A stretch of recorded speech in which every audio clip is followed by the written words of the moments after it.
Welcome to Season 2, Episode 8 of the Nintendo Prime Podcast. How are we all doing today? Hell yeah. I hope we're doing What's good. up? Whoa! Yeah! All right, guys, we did it for the first time since Episode 1. We have the OG six-pack all together at the same time. Although, obviously, all of us have been, back on the show other times. I'm your host, as always, Nintendo Rebel Jance, Mr. Nintendo Prime. In the other big screen to my immediate, I don't know, was that your guys' right, my left? I don't know. It's Eric Moore. How's it going, bud? Good. It's good. We got the hype man himself. He was too busy probably trying to get over his heart attack from Tears of the Kingdom to come on last week. How's it going, buddy? Oh, I'm doing great. I'm ready to talk all things the Nintendo and the Tears of the Kingdom, man. I'm so ready. That trailer. I'm not even gonna start. Don't worry. Our first topic, besides what we're playing lately, is Zelda. So, but it's good to be back. It's always a good time with y'all. Nice. We have Mike on wearing the beanie. How's it going, buddy? Doing good. What's going on, guys? Just chilling. Dude, I like it. Yeah. I like also after your tweet today that you're wearing these Zelda beanies specific. I'm loving it. Yeah, I did it on purpose. Yeah, I'm loving it. There's something else he's gonna have to be wearing soon. I already did. He already did the Donkey Kong. Oh, well, I need pictures. Yeah, you missed he it, wore it out. Yeah, the full costume is quite a show. I got the head right here, by the way. There's the hat. Don't worry, I got the Bowser head right over here too. Nice. Then we got Sunbro Nation back. How's it going, buddy? What's up, everyone? Happy to be here. Thanks for having me back, Nate. Happy to be back as part of the OG six-pack, the reunion night. This is the first post Nintendo Direct podcast that we've got to talk about since I've been around, so I'm pretty pumped because I got a lot of thoughts to share on all that stuff. And because we had one last week and it was like immediately after the Direct. And most of us were just thinking shock. Right. Like I don't know how you did a podcast that same night, man. We released the audio version. Yeah, we released the audio version on Monday, and I was going through it, listening to it just to see if I needed to fix audio. And like a lot of us had a lot to say, and very little of it was really about the Direct because we just just in shock. It's funny because I remember like you messaging me like ahead of time, and I'm like, "Yo, I love you, man, but you're out of your mind if you think I'm gonna I got work to do." I'm like, I don't let Nintendo mess up my schedule. And I was like Coraline's dad when he's doing the typing scene in the movie. That was like me all night. Like even the week after Tears of the Kingdom comes out, I'm gonna be streaming it like all day. I'm literally gonna stop my stream to do the podcast on Wednesday that week. It's just what's gonna happen. No, you're just gonna share the stream with and play while I'm just gonna podcasting. keep playing it on the TV behind me during the show. Anyways, that's the way to do it. Yeah. All right, then we got Andres Restarts back. How's it going, bud? I'm doing good. I gotta say, after last week, there's I don't think burnout's the right word, but definitely was a little overwhelming. Yeah. Yes. But it was amazing. It was amazing, and there's just so much to talk about. Like, I personally feel like we're just scratching the surface. Yes, probably. I mean, that's the thing. We've been waiting really for a news cycle now for a couple of months, and all of a sudden they just slam us with, I don't know, the best news cycle I think in a long time.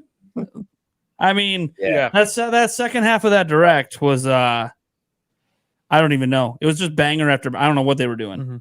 Mm-hmm. They fooled us all with the first half. That's all I'm saying. Mm-hmm. Oh, Pikmin, and then a bunch of stuff you probably don't care about. Oh, don't worry, second half. They waited until the 38-minute mark to reveal anything. First off, I thought most of the content in the Direct was pretty good, except for the fashion thing. But if you're into fashion, even that's if you're one of those people, and it's whatever. For that core Nintendo fan base outside of Pikmin 4 and some DLC stuff, which some DLC stuff was pretty hype.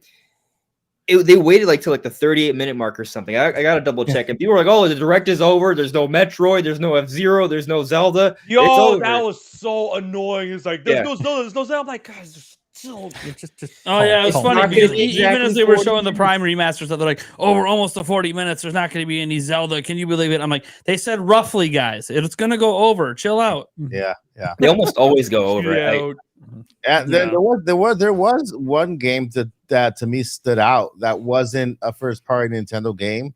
That was I think it was called Fantasy Life. It's it's like Animal Crossing. It looks Yeah. So at least since Nintendo's done with Animal Crossing, I know that Animal Crossing will be happy jumping over to Fantasy Life and doing basically the same thing, but with a little extra on the side. And I think that was a little highlight from the indie ones that were shown out there. I think that was my highlight from there.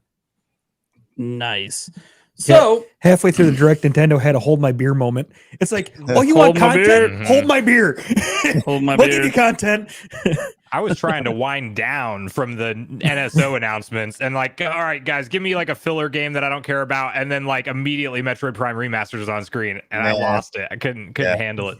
Yeah, but with no warning either, right? They didn't have Kensuke Tanabe or Yoshio Sakamoto come out on stage. Nope. There wasn't like, hell, okay, now we have a special announcement for you. It was almost just kind of done, not sizzle reel, but like just a tier above sizzle reel, which is insane. I think they wanted to skip right past the fact that Metroid Prime 4 has been in development for how long, and we haven't talked about it. Like, Prime 1 remaster, we're out. It was waited 18 months ago. 25 years now. Anyway, but the most exciting part to me is the rumored games that were rumored, along with the ones that came to life in this Nintendo Direct that are still out there.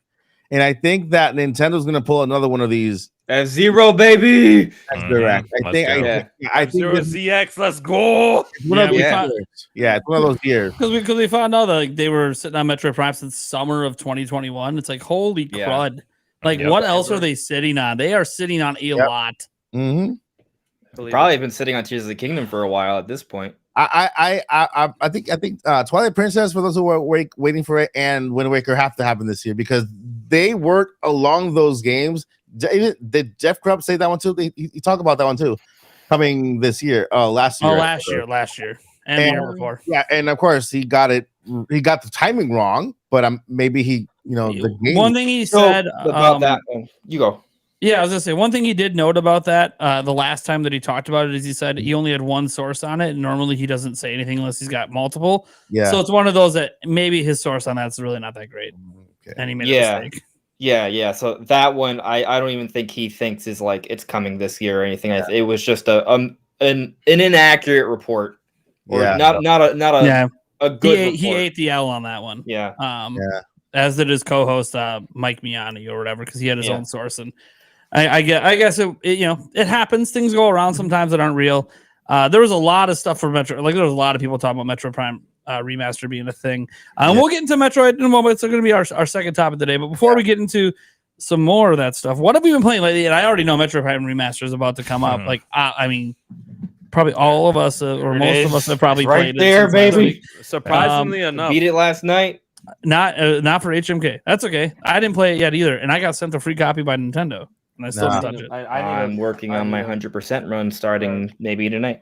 Maybe download that shit right now. I need to stop playing. Maybe if I can just calm down with Tears of the Kingdom, I'll give myself a chance to play some video games. That's oh my god! Harder. Like, all right, I was so busy making. Let's put it this way, guys. I usually do a video a day. Since last week, I have produced over 11 videos on my channel. Yeah, he does a breakfast, a lunch, and a dinner video. So today, I was working on a second video for today, and I said no, just no, Nate. You need a break. and then during that break, I took a nap instead of playing games. All right, Andres Restart. I guess what have you been playing lately? As if it's any secret. Metroid Prime Remastered. That is it. That's been the game. I know it's going to have its own topic later, but I will tell you it is maybe the best game. Okay. All right. I'm going to try and shy away. It is the best game in February. Okay. And it's... Octopath Traveler 2. I mean, did that come out yet? It's coming out this month. I'm sure that's a fine game, but it's not a masterpiece. So far. Yeah. Metroid Prime Remastered is one of the best games on Switch. Like that I can say with confidence. Like if there's like a top 20 list, it's absolutely there. Maybe top 10. It's that good. On Metacritic, it's a 95. In this day and age, a 95 for a remaster. I'm guessing for you, it's top 3. It feels just it's Metroid Prime. So like top one. So top one. All right, got it. I don't know. Metroid and Zelda are like right there. Like if before the Switch era, if you were to ask me what were my like top 3 favorite games of all time, it would have been Ocarina of Time, Metroid Prime, and then like 5 other games that I can't decide. Maybe Resident Evil 4 would have been third. And then there's like Wind Waker and there's a few others, but Metroid Prime is that good. And now, we got Mario Odyssey and Breath of the Wild and stuff like that. But then this comes out and reminds you. It reminds me, and also it makes me, and it gives me confidence that Metroid Prime 4 is going to be that level. Nintendo told us that was their aim. Maybe higher. Yeah, maybe higher. Okay, that's what I'll point to. I know this is not. I'm going to save it for the Metroid topic. Yeah, I know, but I'm just going to say this. I'm going to say this. When they announced the delay, the only other time Nintendo put out like a dedicated video like that to announce the delay was for Zelda. And I feel like that says a lot. That those are the only 2 franchises they do it with. It's not necessarily in terms of sales expectation, although I bet they are hoping to push really good sales with Metroid Prime 4. Mm-hmm. It's more of a quality expectation. Mm-hmm. So you look at Metroid Prime. What it is a masterpiece, one of the highest rated games ever. It is true quality. They did one of the best remasters ever. Retro Studios show that they still got it. It just further to me, it gives me more confidence that when Prime 4 comes out, it is going to meet that expectation as the told us it would. So it just has me super extremely excited, and I give it a try. It's only $40. Come on. It's an $80 game if you ask me. So definitely give it a try. Man, I want to get some controversy going. $80 game. It's a joke. It's just buying it twice. People are double dipping. Yeah, people are double dipping because it's so cheap. They want to play it now and then get the physical later. Yeah. Mike, what have you been playing lately, bud? So I did download Metroid Prime like right after the announcement, but I have not touched it yet. Because I've been in Tears of the Kingdom, not Tears of the Kingdom. Yeah, Tears of the Kingdom. I was like, whoa, Mike. When did you get in the review program ultra early? Tears of the Kingdom mode. Try to complete Breath of the Wild in Master mode. I just finally got out of Eventide Island. Oh, super my fun. favorite. For some reason, I found it easier in Master mode than I did in the regular mode. So, well, one of those you've done it already, so right. You kind of know what to expect. But this is the thing. Me playing all this time, Breath of the Wild, I never knew you could actually land on top of the fat man and then take the ball away. Yeah.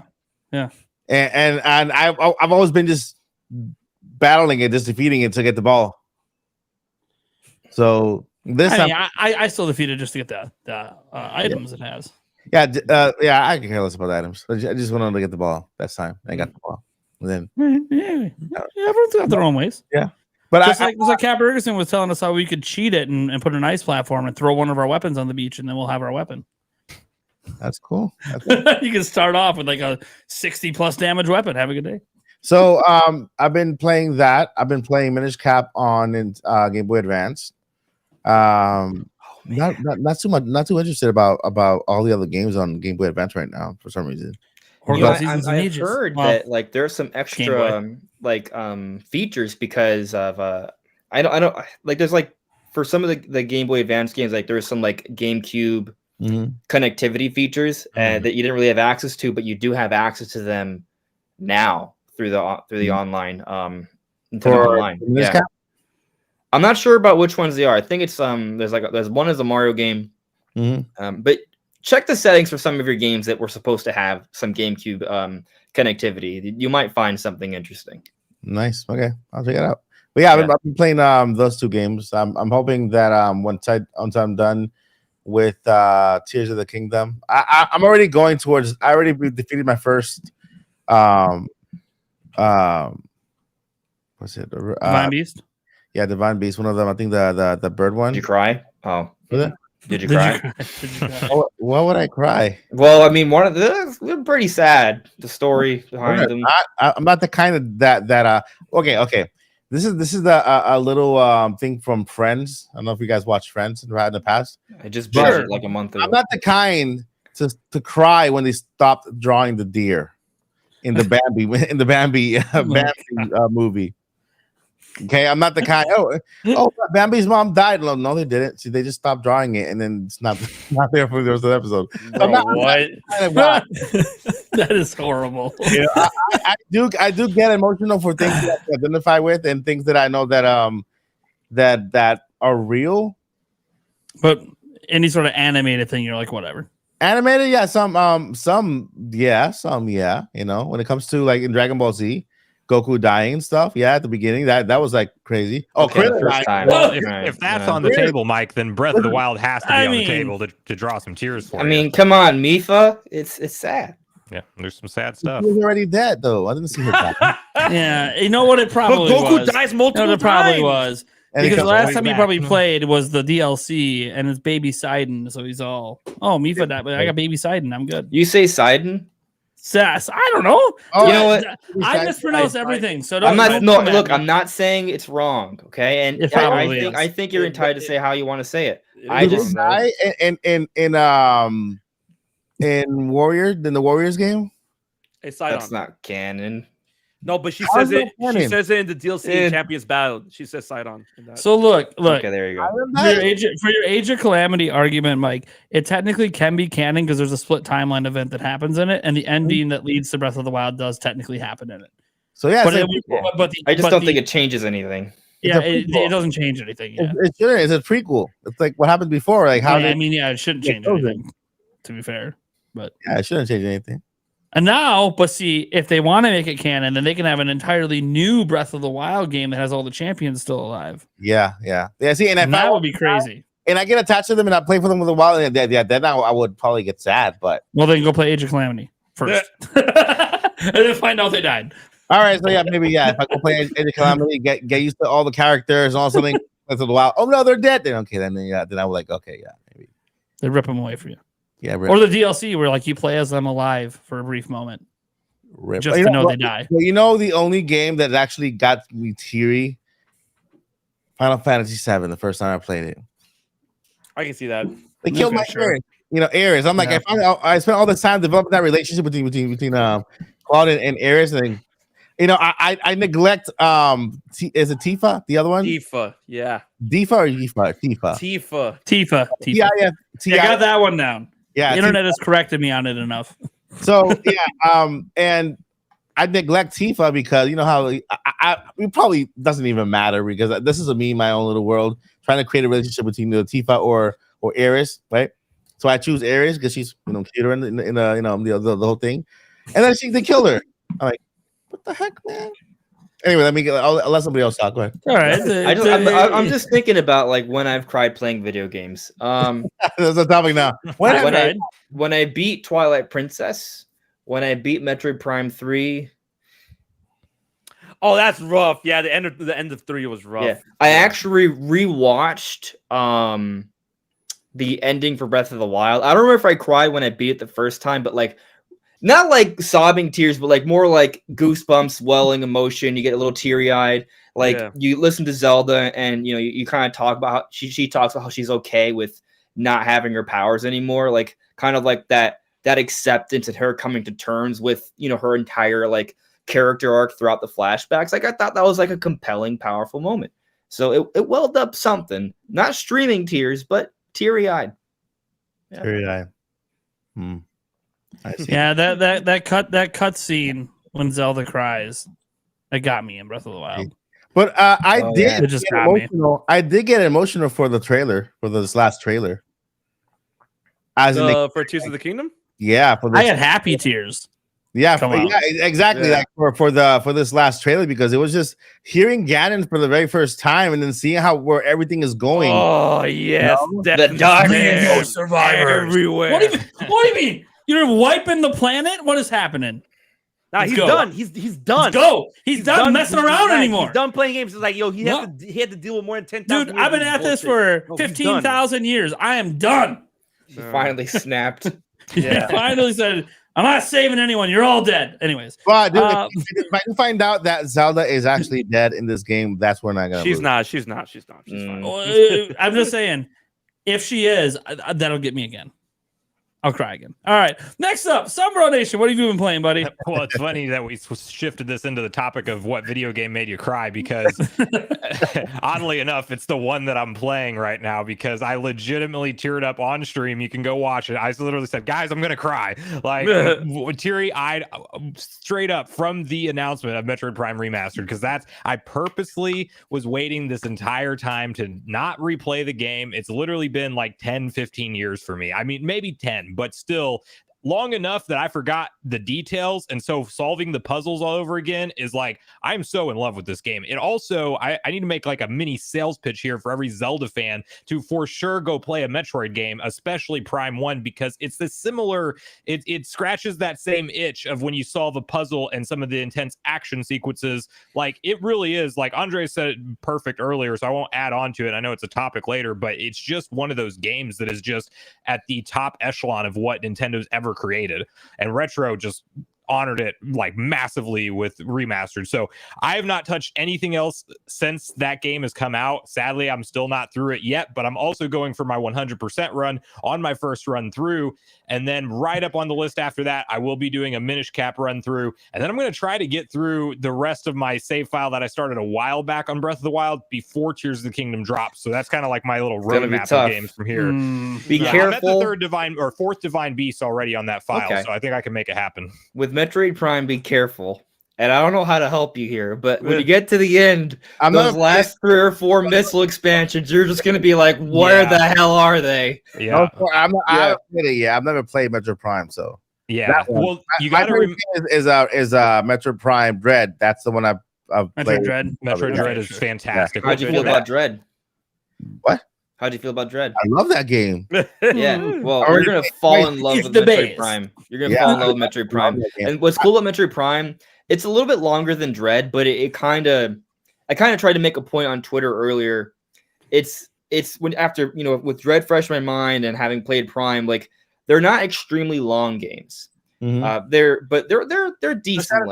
They're satisfying games. They're satisfying games that are highly replayable. Listen, I played Metroid before, but I played it on NES and Super Nintendo, and it's not the same. It's 8 games. They don't have enough bandwidth to put emotion into it. You just have to read a whole bunch of text. With Metroid Dread, that's when I felt like, okay, this is actually a horror type of horror game, vibes. And I'm like, what the heck, And that's why, wow, this is Metroid.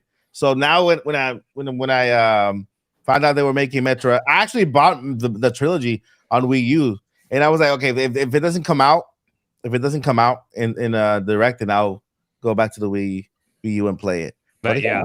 That's why I was so happy, because that's literally where I was at. I was like, if we don't get this thing announced soon, I'm going to replay it. I just can't wait anymore. Yeah. I booted up the very initial sequence of the game for multiple videos to discuss the rumors on it. So when the payoff finally was there, that was a huge moment for me. Not to mention, side note, we're not going to talk about Metroid Prime this whole time, but the scan visor, the scan visor, like completing the game 100%, and it requires you to scan all the enemies and then the different lore and stuff like that. Really cool, like extra completionist style addition. And there's certain enemies, not to spoil anything, but you don't want to get too far in that game before you start doing that, because there's certain enemies that if you kill the boss or you can't go back, you'll never be able to see those creatures again. So it's missable to do 100% run in your first run through, which creates some stress. But yeah, if you guys can't tell, I've been like thoroughly enjoying that, and that's it for now.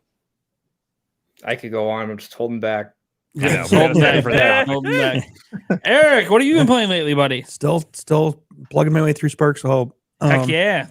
Most of the way through the 5th world now, and getting there. Going back to the overlord of the world, I guess, or I can't remember what the term they use, but going back to that to then complete,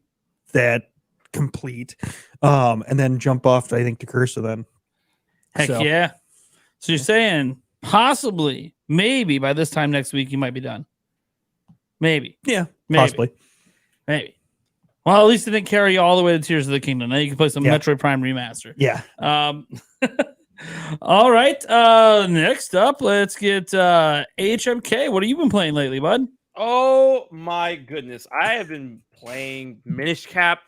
I've been playing Superstar Saga. Like I've been like going all up into the Game Boy games. And then I've been playing a lot of Xenoblade Chronicles 3 in prep of the next wave of the DLC and whatnot. And now like it's finally downloading now. And it's looking pretty beefy.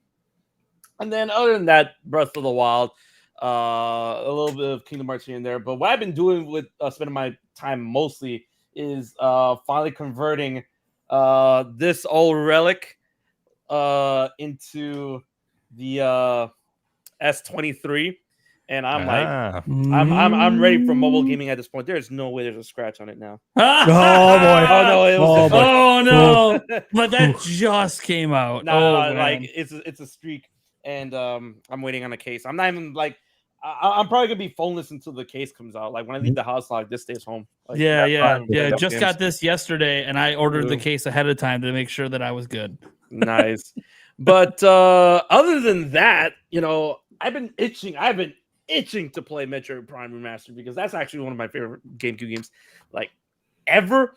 And like seeing everyone play it, I'm like, oh, I'm just so busy with Tears of the Kingdom content. Oh, right. But then to end off my little tirade on the topic of video games that make you cry, I can't believe y'all didn't even bring up Wind Waker. What? The ending to Wind Waker? Like everything floods. And then, okay, I mean, I actually got teary-eyed during that recently for my playthrough. There's a few games, when he was reaching out to the king and the king reached back and then his hand only to fall. I'm like, bro, how can you not get emotional? That and Twilight Princess when like Midna transformed into the Twilight Beast and then Link knew that like, oh, she's gonna lose against Ganon and try to stop her, but then she's like, nah, you guys go be safe. And then Gandalf gave her the business. It's an emotional roller coaster. It is. Those games are so good. I guess I don't have to play that game anymore. No. He didn't say it all. There's still a lot of missing context. Oh, yeah. I said a roller coaster. What he said is not the end. I will say this. Years. I will say this.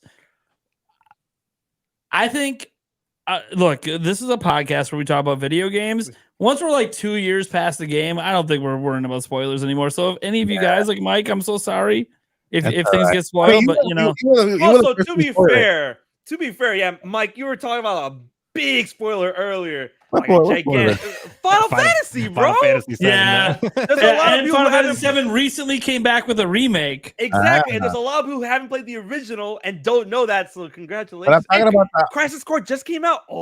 Oh no, but there's I think there's another path where she doesn't die, right? Is that what they're saying? We don't know. Well, yeah, we don't know for sure. Another spoiler. Not there. Yep. I don't know. Spoilers are tough. Also, don't worry Xenoblade about 3. Xenoblade 3, Chapter 5. Apparently, I spoiled a whole bunch of stuff for Xenoblade 3 the other day without realizing it. Because, like, after a certain amount of time, like, I just want to talk about the game. Well, but here's the thing.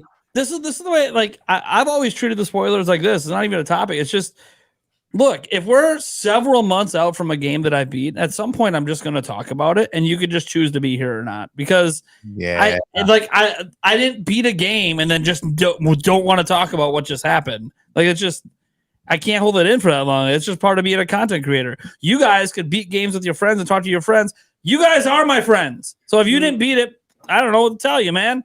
5 months later, I'm probably talking about it. But there's also like a spectrum here, right? I became a fan with Tears of the Kingdom, with Breath of the Wild. So he keeps subtly hitting that he has Tears of the Kingdom.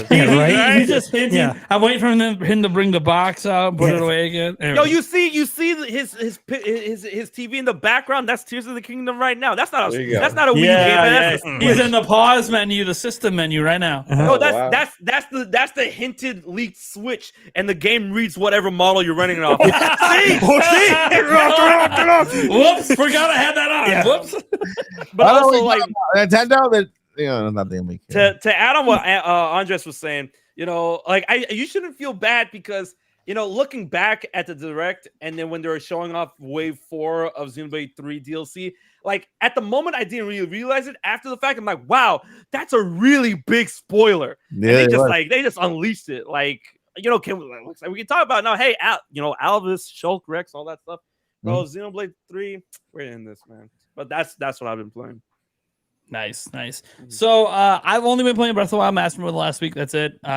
Didn't play it a ton, but maybe got like 5-6 hours in. sat on Metroid Prime Remaster. It was interesting because I was gonna go buy it digitally, and then all of a sudden I checked my email and Nintendo sent me a code, which is very weird. I'm not an ambassador. I'm not a partner.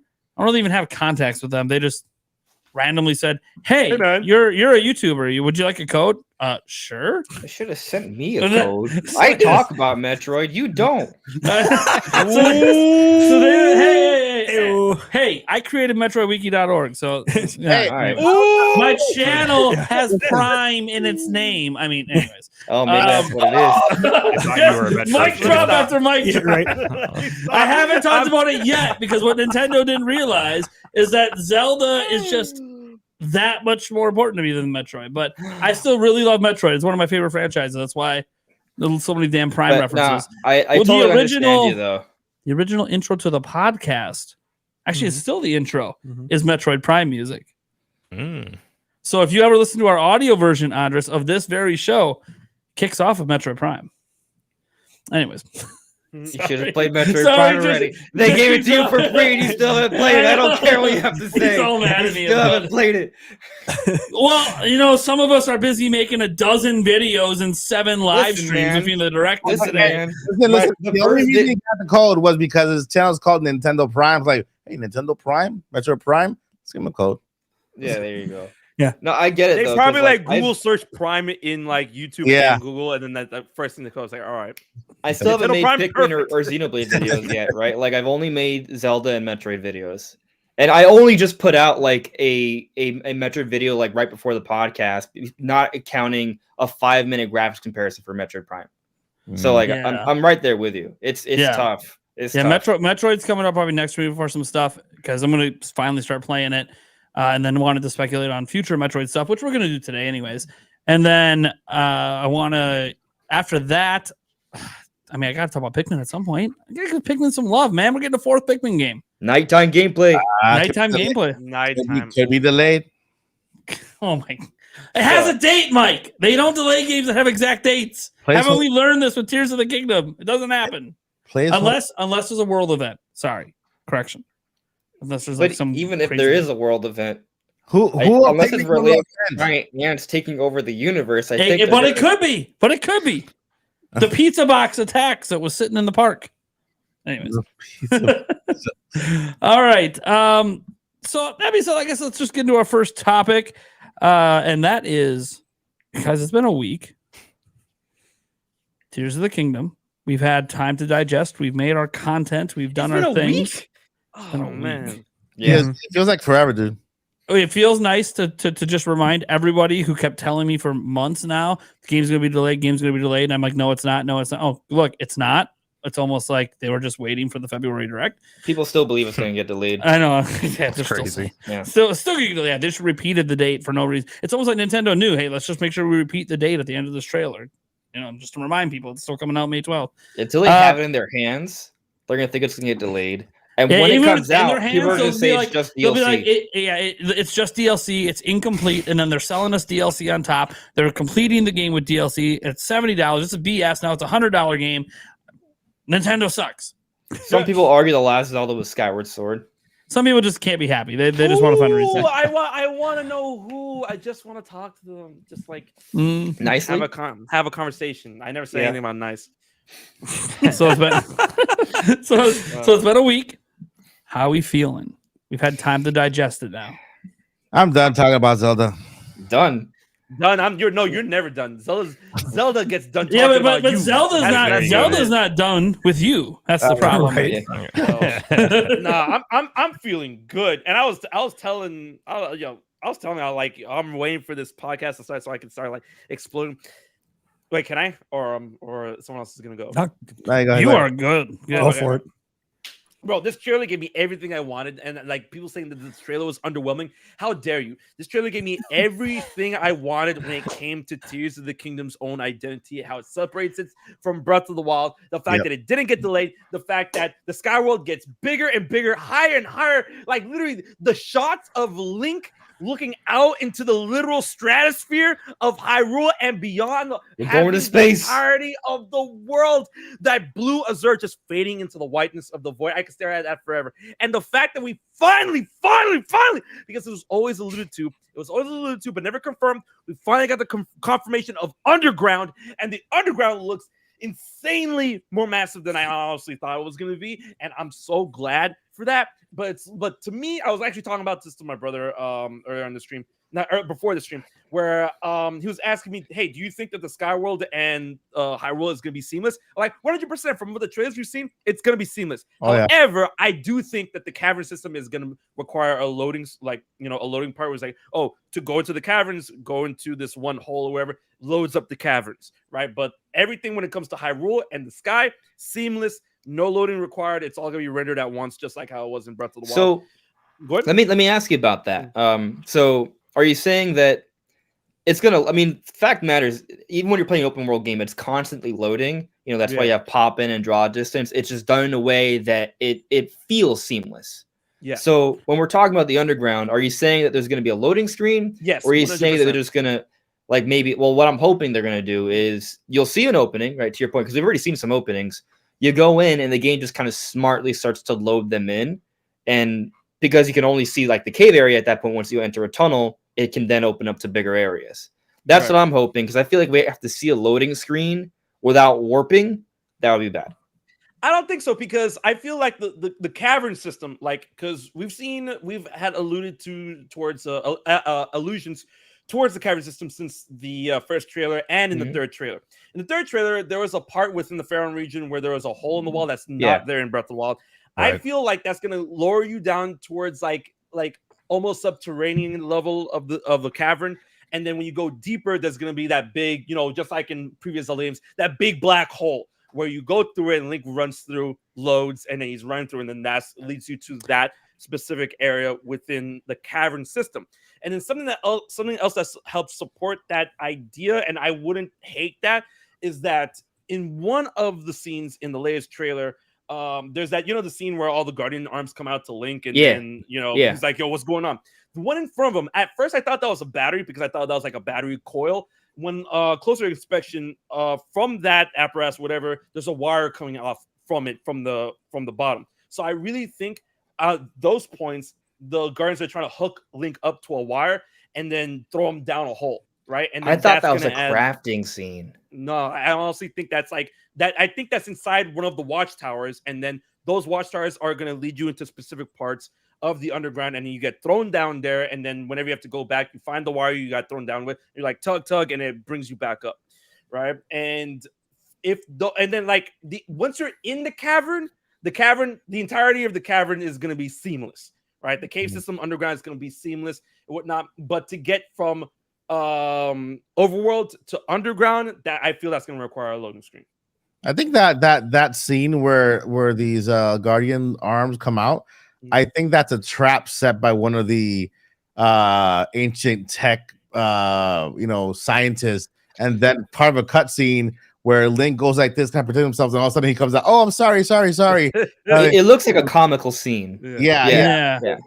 And then he pops up and he turns it off, and then you're fine to go. Or something like that. If anything, it might be like Purah and Robbie is like, hey, we're gonna help you get to the underground. Just stand right there. And then Link's like, okay, what's going on? Bam! And it's like, whoa, stop! It's like, all right, happy landings, and they just like the claw hooks them on, tosses them down there. Maybe. Yeah. Last time I saw these claws, I was cutting them off. What's going on? Right. Oh boy, that's great. Remember time jump, and then they probably took some of those claws and then repurposed them for something else. So. Oh yeah, definitely. Those things are on our side because, it's like the Sheikah Dormants, everything is still blue, not pink. Yeah. So I feel those things are definitely on our side, and I think Guardians as a whole, when it comes to Tears of the Kingdom, is going to be on our side. So much so that it would explain why Ganondorf has to compensate by bringing back older enemies, Redeads, Gleeox, whatever those flying bat frog looking things. I think they're Kargaroks because they're carrying. The I don't want them to be Kargaroks. I was like, please don't be Kargaroks. Please. Why not? Because they're so ugly. Don't do my voice dirty like that. But they've always had different designs though, right? Like Twilight Princess look like pterodactyls and they look like eagles or something in a Wind Waker. Yeah, they look cool. That thing's not cool. But what if what if they have a Helmarock King? Oh, that would be cool.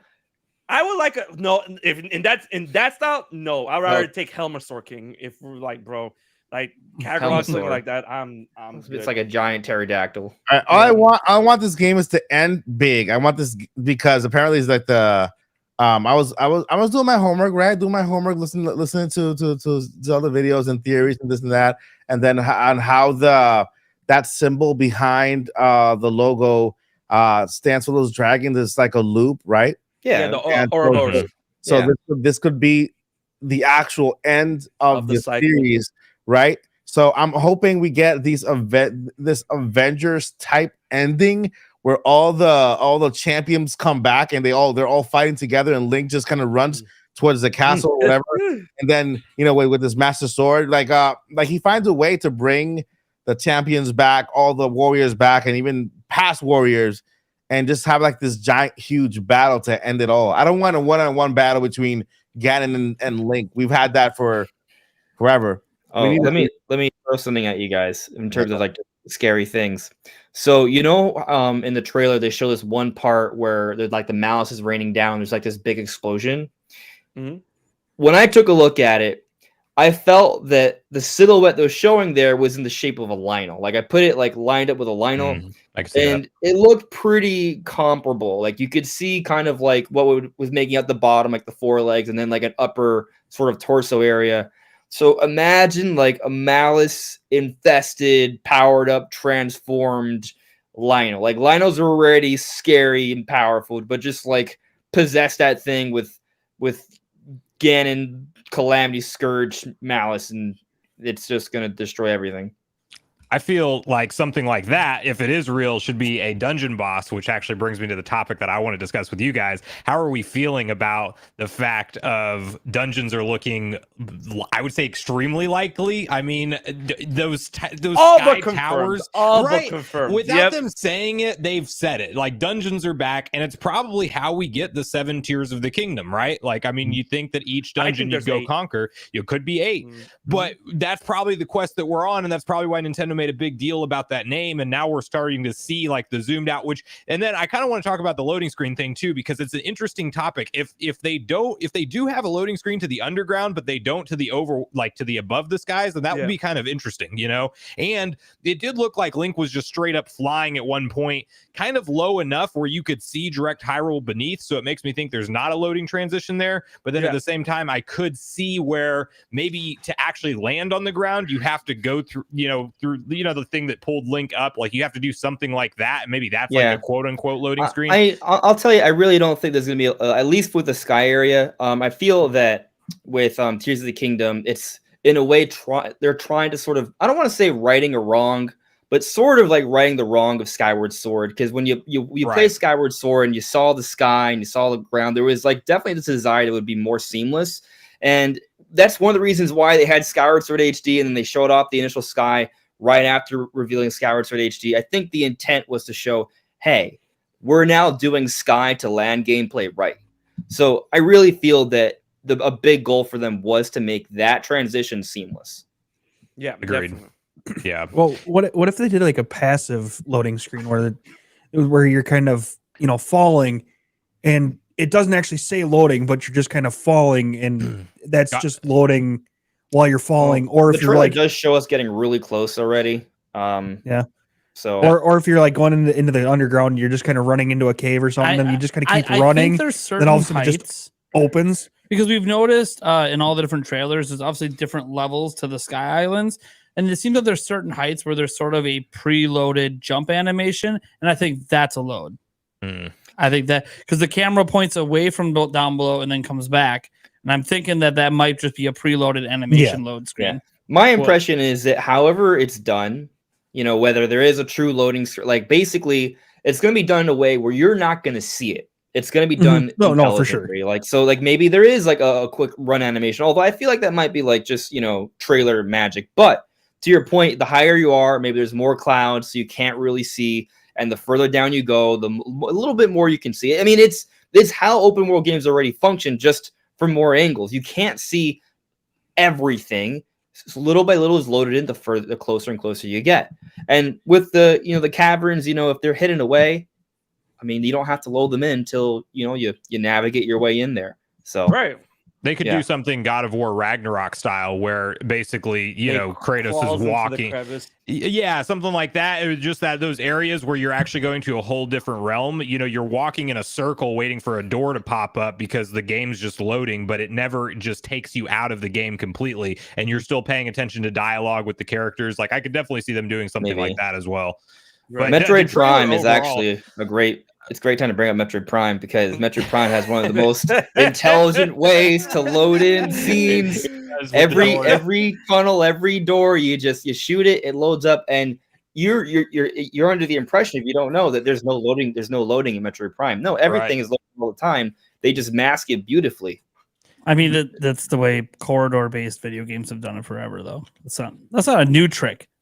Yeah. Well, we play Prime Remastered. In Prime Remastered, though, it loads so well that I never waited for a single door. Can I say that I love that segue where he's like, hey, by the way, you should definitely try out the critically acclaimed MMORPG Final Fantasy 14, which is free up until Heavensward. Like, so I'm so glad you brought that up, because in Metro Prime, anyways. I don't think we should be done with Zelda, though. No, we're not done with Zelda yet. No. One thing we can all agree is that the developers of Tears of the Kingdom is going to show every other developer who was developing for the Switch how to develop a game properly, because they're gonna push the boundaries of what people thought the Switch could do. The Switch is gonna do with Tears of the Kingdom, because if they're doing a fully immersive open world plus a sky plus an underground and more physics. I mean, and they're adding more physics to an insane draw distance compared to Breath of the Wild. Holy crud. Yo, the verticality is insane in that game right now. And it at least so far looks like that haze they did to try to help with the frame rate's gone. Like, this a lot is more clear. Yeah, they looks like it might actually be native 1080p or very, very damn close. I'm fine if it locks at 900p. I think they're going to use FSR anyways. So. Right. I think it's safe to say that the Zelda team is the A team at Nintendo developing at HQ. Like they're putting the best minds and everybody that they have in a room together to create something that's like pushing the boundaries every single time. And if you guys want to keep going on that, that's fine. But I do have a quick question for the group. How do we feel about how much gameplay we've seen? Because I've seen some divisive comments online. Like, some people are like, I didn't see enough of this thing. I don't even know why I'm spending 70. I feel like we've seen the right amount, but that's my personal take on it, because I like the mystery heading into a Zelda game. I don't want a 30-minute blowout direct of every last detail about the game. That's just I think people want a story trailer, like an actual story trailer, and then they'll shut up. We got Gandor's voice. Right, yeah, that's enough story for me. Right. Yeah, and I think for at least for people who've already played Breath of the Wild, who already have an idea of the scope of a game like Breath of the Wild to Tears of the Kingdom, I think for me, I'm satisfied, completely satisfied. I don't need to know anything else. But then again, I was already sold before you saw I was sold when I saw the green swirls, the little swirl.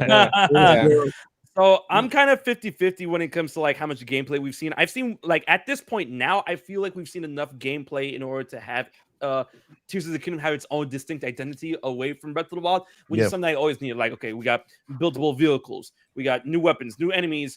We've seen how Link gets from point A in the sky to point B in Hyrule, and then the underground finally got confirmed.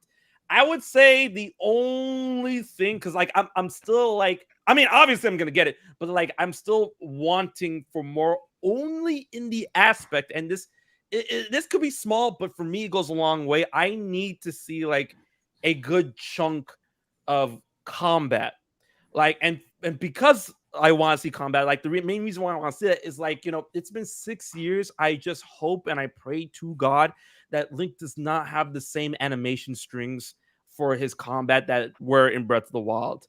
Please, Nintendo, at least update the animation strings. I just let me sleep at night. Just show me that, and I'm fine. You can keep refining. You can keep creation. You can keep story. All that shit is secret. I just need to see Link do a combo animation string. I need to see that. I don't want how he did it in Breath of the Wild. It was boring. It was bad. It was lifted from Skyward Sword. Just like all you have to do is just like slow down the flurry rush animation, and I'll be fine with that.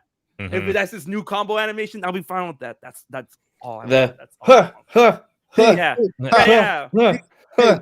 That's literally his horizontal animations from Skyward Sword, and I'm like, just do what you did with Twilight Princess or Wind Waker with the strikes. Come on. There are a lot more enemies in this game, so maybe there's a lot more ways to deal with the enemies in this game. Yeah. Going back to the what games make you cry kind of thing, I don't think cry is a... Listen, look, we're talking about Zelda, right? Yeah. So, when I heard Ganon's voice, for real, I was worried, not teary, but it made me a little scared and worried for the people of Hyrule because I see all these little kid NPCs walking around. I'm like, what's gonna happen to them? They're gonna die. What do you mean? We did see an actual NPC at the end of the trailer, right before the show logo, right next to the tent. Yeah, because there was like a little camp. It was like a mini campsite. They had like a little ponytail. Yeah. Did he die? No, he was there. No, he was there. Live. There's gonna be some NPCs in the game. Yeah. There might be Hateno was less. still in shape. We saw Hateno. It looked like it was okay. Had some sparkles in it. But, yeah, man. Because I mean, we spent all Breath of the Wild protecting these people. All of a sudden comes Ganon. He goes, "Oh, you're kill them all. Don't leave anybody alive." Blah, blah, blah, blah, blah. Like, So something else to bring up, and I think it's interesting. We kind of think about like the structure of the map in Breath of the Wild. So there's a lot of ruins. There's ruins all over the place, and Central Hyrule doesn't have many civilizations. But like the outskirts of Hyrule, Hateno Village. Forget the name of the Lurelin Village. You got the Gorons, you got the Zoras, you have the Rito, the Gerudo. They're all on the outskirts. Like they're kind of like, they're not in the central part of Hyrule. So yeah, mountains and things between. Because there was a central town. It was Castle Town, but we never actually. They're all fled. So what I think is that we'll probably still see towns and stuff, but they're going to be on the outskirts because yes, Ganondorf is going to kind of like just wreak havoc in the central part of Hyrule. I think there's going to be a town in the sky too. Maybe. I don't think it's going to be Skyloft, but I do think that we're going to have a return of a certain race, and it's going to have its own town. Prediction. We're going to find Skyloft ruins. There's going to be something there that's going to be like a reference to that. Yeah. As there should be. If we're going to the skies for the, I wouldn't be surprised if we find like bone remains of a bone or a statue remains of a Loftwing somewhere. That'd be so cool. Or Loftwings, period. There's a lot of different ways to traverse in this game. Look, I don't know if you guys know. I can make a flying drone that I can control better than a Loftwing. Right. I'm good. You can make the lawnmower. Loftwing controls were not very good. I'm just throwing that out there. They were not very good. The lawnmower is cooler though. The lawn. Look. If they actually let me attach a spinning blade below that and cut grass, you know what? What? I'm good. They just gave Link the ultimate grass cutting ability. Here's my counter argument. Grass cutting later. Hear me out. We've seen cars and apparently lawnmowers. We've seen helicopters and air balloons. Yes. Air balloons, dude. There are still horses. Why can't there be something in the sky that's alive too? But the things that where you're talking about the car does not invalidate the horse. We're just gonna jump on the back of a Kargarok and that's how we're gonna fly. Actually, no, those things are ugly.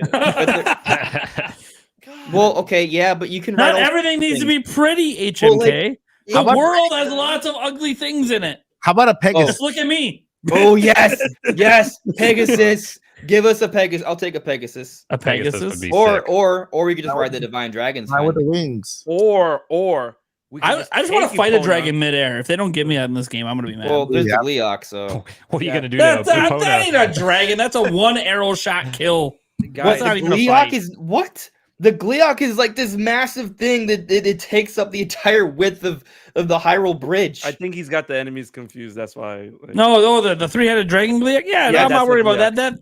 I'm not worried about that. That's gonna be like the Hinox. That's like the new Hinox. What Gleeok are you talking about? I got the enemies confused. I got it confused with the Kargarok. Or what we think is a Kargarok. Yeah. But guys, all we gotta do is look at you coming at. See, hey, Mike. See, this is what happens when you get something wrong in Zelda. Remember, we just had this talk. Yeah. What happened? What did I get wrong this time? Come on, tell me. You're so lucky that it was me this time. You're so lucky that Jake isn't on here to roast you with that too.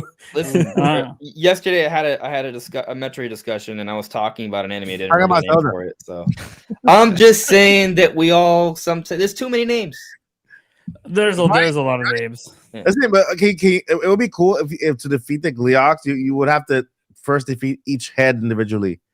Get rid of the heads. No, I want the heads to be like Hydra heads. You cut one off and 3 more come in. And more come in. What? That'd be sick. Yeah, I like the I don't think they're gonna do it, but that would be awesome. Like I could imagine a developer had an idea like that. Hey, we got to imagine how much I'm gonna spend. Everyone thinks cut off the heads, but that's not what you do. I saw what you reported on though. There's gonna be multiple Gleox apparently, which elemental ones, yeah. That makes sense. I would love that. Yeah, I mean, if that one's Gleok and it's fire, I mean, if you make the mental leaps, okay, well, if the original didn't have fire, then maybe that's implying that there's other types. Yep, it makes sense. Yeah. Ice, thunder. And it was also in the overworld. Like, have you guys ever seen a single unique overworld boss from Breath of the Wild? Like, no, there's always more than one. So, and yeah. That's entirely true. Yes. Yep. I'm down. Yeah, I'm curious if there's going to be other. Like I think the other giant enemies? box enemy thing is a boss or something. I'm curious if there's going to be other overworld enemies like Gleox coming back. Besides, obviously they added like boss Bokoblin or whatever. That's cool. But I mean, like actual. It's not a boss, right? That's just. That's that's the name of it. It's called. Yeah, but it's not like a life bar enemy. It's not. No, it's a boss of the Bokoblins, just a bigger. Yeah, one. like a leader of them or something like that. Yeah. But I'm curious, like, because we saw Hinox are back, Stone Talus are back. Obviously now we have Gleox likely. So like, I'm curious, like, what other overworld enemies might there be, or will there be like the ones that are specifically for the sky? Or I'm just really, really curious. Because one of my favorite things in Breath of the Wild was the overworld bosses. I mean, I don't think we had enough variety in them. You could argue there's not enough variety in general with enemies, but it still was like when I'm sitting there climbing a mountain, all of a sudden the music comes on. The enemy, I'm like, oh, I'm getting attacked. Where am I getting attacked? All of a sudden, there's a Firestone Talus that just wrecked me with a giant ball from the side, like 20 feet away. I didn't even see him. Like that. Those moments are just so cool to have this giant thing just hit you out of nowhere. Like, I better go kick your ass now. I agree that I want more overworld bosses, but I actually want more of an incentive to fight them too. Yeah. Because I do feel like, if I don't want to deal with this, like I'm just gonna go run away because it's not like that game changing if I beat it or not, And so like I would like to have an upgrade path, let's say, for certain weapons or specific items. Like Lionel's was a point. Like Lionel's was a point because of the weapons were so damn good. The best weapons in the game, yeah. I feel there's something in the trailer, like a big hint towards that. That's probably gonna like go in the direction of solving that problem, Sunbro. And that is the fact that like a lot of people aren't talking about this, but the fact that the Bokoblins, the Hinoxes, and the Moblins, they all have different horns this time. True. Which means different types of drops. Which means a lot more drops, which means that Nintendo's probably like building up towards something to compensate the amount of drops in terms of making weapons, in terms of weapon crafting. It can go into weapon crafting and vehicle crafting now, right? Because now we have different paths. Yeah, we've seen vehicle parts already all over the trailer. Well, how cool would it be if they actually create like a physics system for building weapons and for building like cars and stuff? Like it's not just, hey, here's 6 different weapon types we created. No, you can kind of mess around with that a little bit. I can tell you how they're gonna do it. I can tell you how they're gonna do it. Exactly how they're gonna do it. They can put a pot in front of you, just to throw all the weapons inside there, cook it. You cook it together. I can see it being like an anvil or something, but a pot. I honestly think, like, my gut tells me they're gonna go down the avenue of Age of Calamity and a little bit of Breath of the Wild before it, and that all of this different types of enemy drops could be compensated for weapon crafting, weapon repair, and possibly weapon traits that you can roll specific weapon traits if you decide to throw in like a bunch of blue and black Bokoblin horns, and then you roll a trait, and a trait could be, for those that complain about it, very low chance, like a 1% chance of rolling unbreakable weapon trait for a specific weapon that you really, really like, and among other things, throwing forward, more here's the attack, thing. more defense. I'm okay with just durability up. I actually don't want there to be like if you're gonna have an unbreakable weapon that isn't like the Master Sword or whatever, which is broken, but I think it would be cool if you did get like that 1% roll and you did get an unbreakable weapon, that's fine. But slowly over time, the amount of damage that weapon can do degrades unless you repair it. Yeah. Oh yeah. So it could be like a 90 weapon, but then like, you fight like 10 enemies later. Now it's a 60 and it just keeps going down. Maybe not that steep, but you know what I mean? I think repairing should be a thing for weapons you really like, but it should actually be hard. I think that's the thing, is it should be later game, and if you can, have upgrade the durability to where you really can go with that weapon for your main weapon, and then you actually have to go and spend some items that were hard to track down, or enemy pieces, then that's what you have to do to repair it. But that way, if you really want to play the game with a particular type of sword, especially towards the end game portion, you can do that. I personally would be a huge fan. If you think about that, like Breath of the Wild had those area specific items that you could rebuild if you broke yours, and I want to say it was hard to do, but you still had to like farm very specific materials to get those rebuilt. So it's not like it's something they haven't already toyed around with.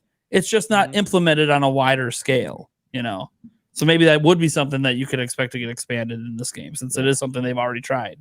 I want to go back to bosses, if that's all right. Not my Hold on. But before you say that, I just want to get one word in on bosses. One word in. I want there to be an overworld boss harder than the hardest Lionel. And have it 100%. have it be something completely unique and new. I want it completely unique and new. Don't bring back old.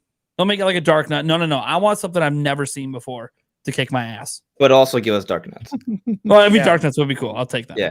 Yeah, I agree with you, actually. I'm hoping that I'm right about the Malice Lionel. I hope they do bring Dark Nuts, but I'm also totally with you. Give us something new that's like the next level. Like, totally. Like, I'm actually anticipating this game's going to be even a little harder than Breath of the Wild. I think it's going to be harder. Since we're already experienced with it. And you look at the tone, I think difficulty there should be like at least a soft correlation between difficulty and tone. This game clearly has an even darker, more intense tone, so have the gameplay match that.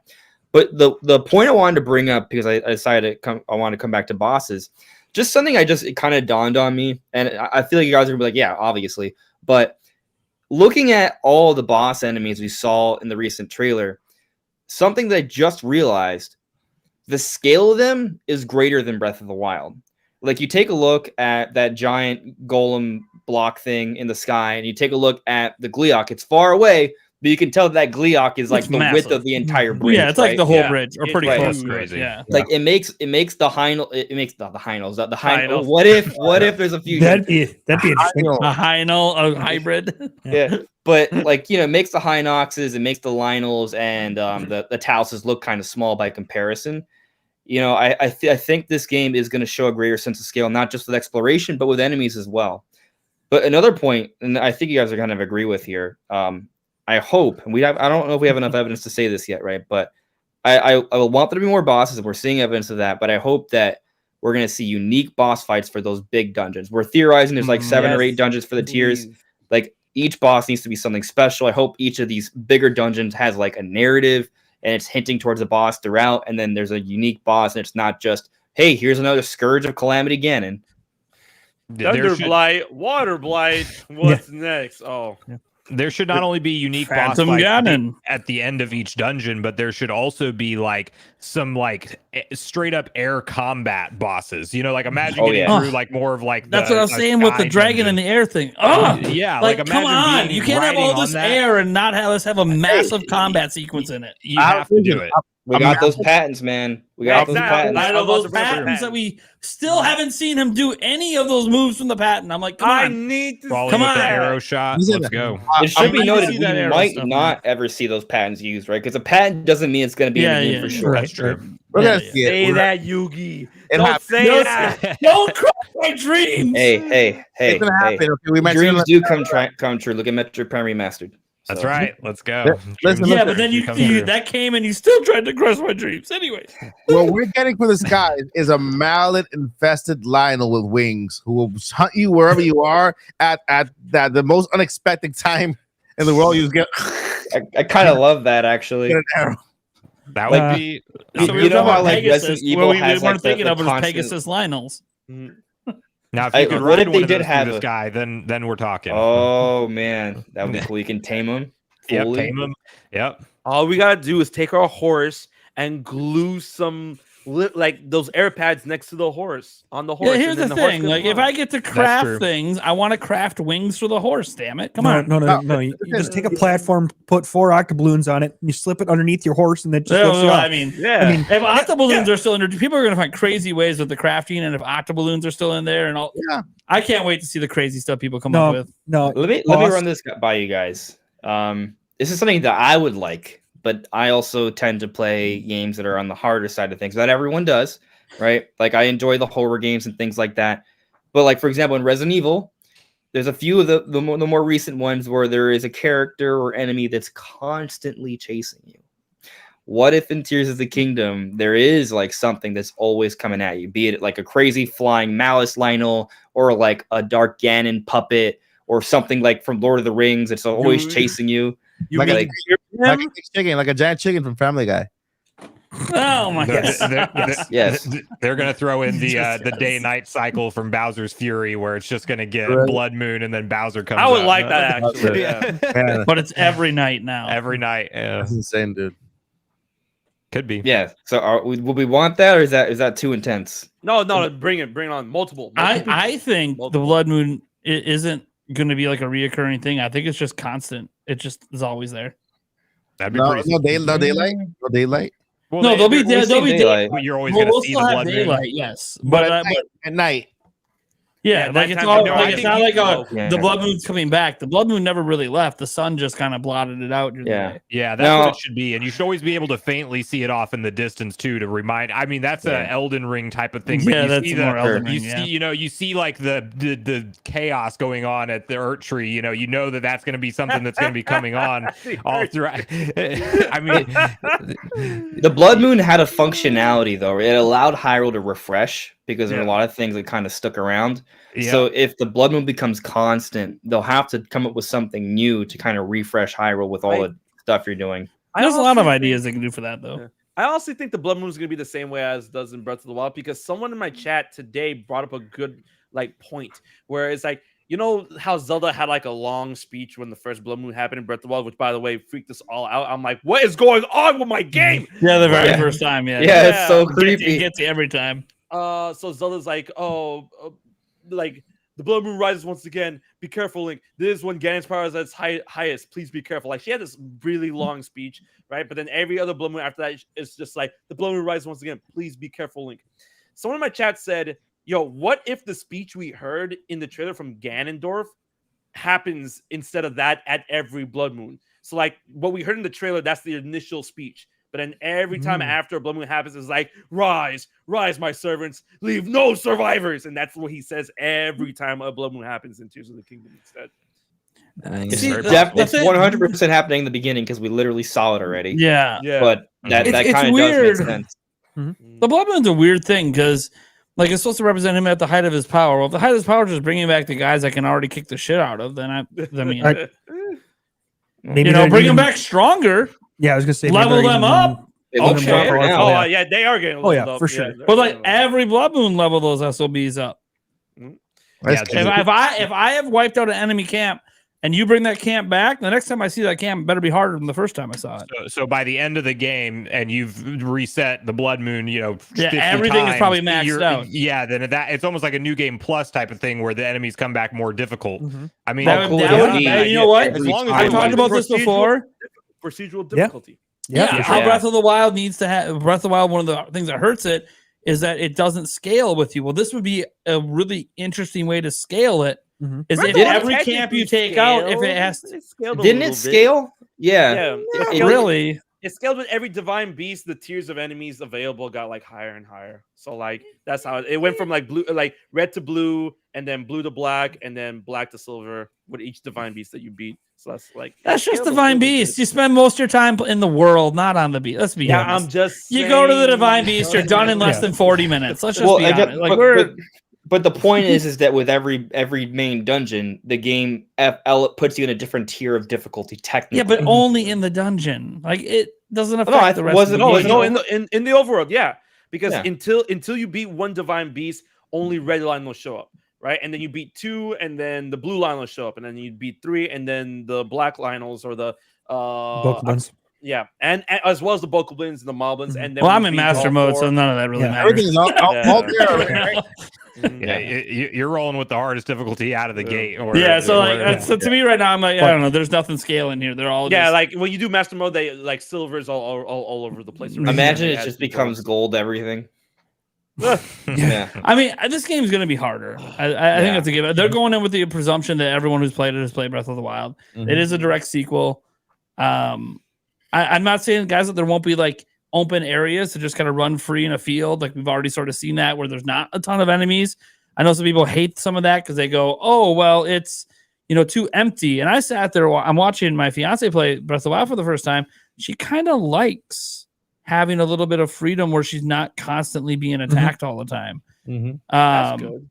So like I think there's some peacefulness to it for some people where it's kind of like, you know what, I want to run in the field and I want to see this thing off in the distance and I want to go there and I don't want to necessarily have to have my ass kicked every 5 feet that I walk. It's a good place to go and park your ass while you set the game down to go to the bathroom. I mean, we have all these ways to get around. Like we can glide, we can ride a horse. It kind of adds maybe an extra purpose to that there is distance between some things. I know some people hate it because you probably just sat there running around on foot the entire game, and I get it. I did that a lot too.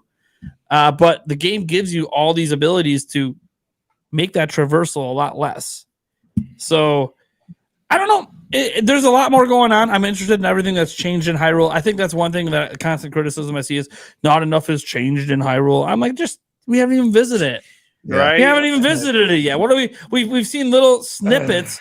We're not on the ground floor. Let me just tell you, I'm sure a lot. Well, that tree, you're right. The trees are in the same spot. Trees don't just uproot themselves and move. I mean, in Zelda they might. Like, Zelda they might. Right. Listen, to play Devil's Advocate, the logo is the same font. To play Devil's Advocate, the what do you call them? The Silent Princess is no longer in the logo. The what? The Silent Princess? Yeah, the little flower? Yeah, the little flower's not in the logo anymore. Right? It's clearly going to be a really bad Zelda game. It's just DLC. Terrible. It's only going to have about 20 hours of playtime. Yeah. And the final boss is going to be Death Mountain, but it's a giant like. It'll just wake up and start walking. Yes. That we can one shot with an ancient arrow. Right. Because we just got to reuse items from the last game. I think that like Breath of the Wild, it's going to be done in a way where you can have people that can just choose to run. I think it's definitely going to be made in a way where if people don't want to see that challenge, they can avoid it by running. But the challenge will still be there. If you want to hunt down the super strong Lionel or super strong Leok, you can. You want to get the best weapons, you can.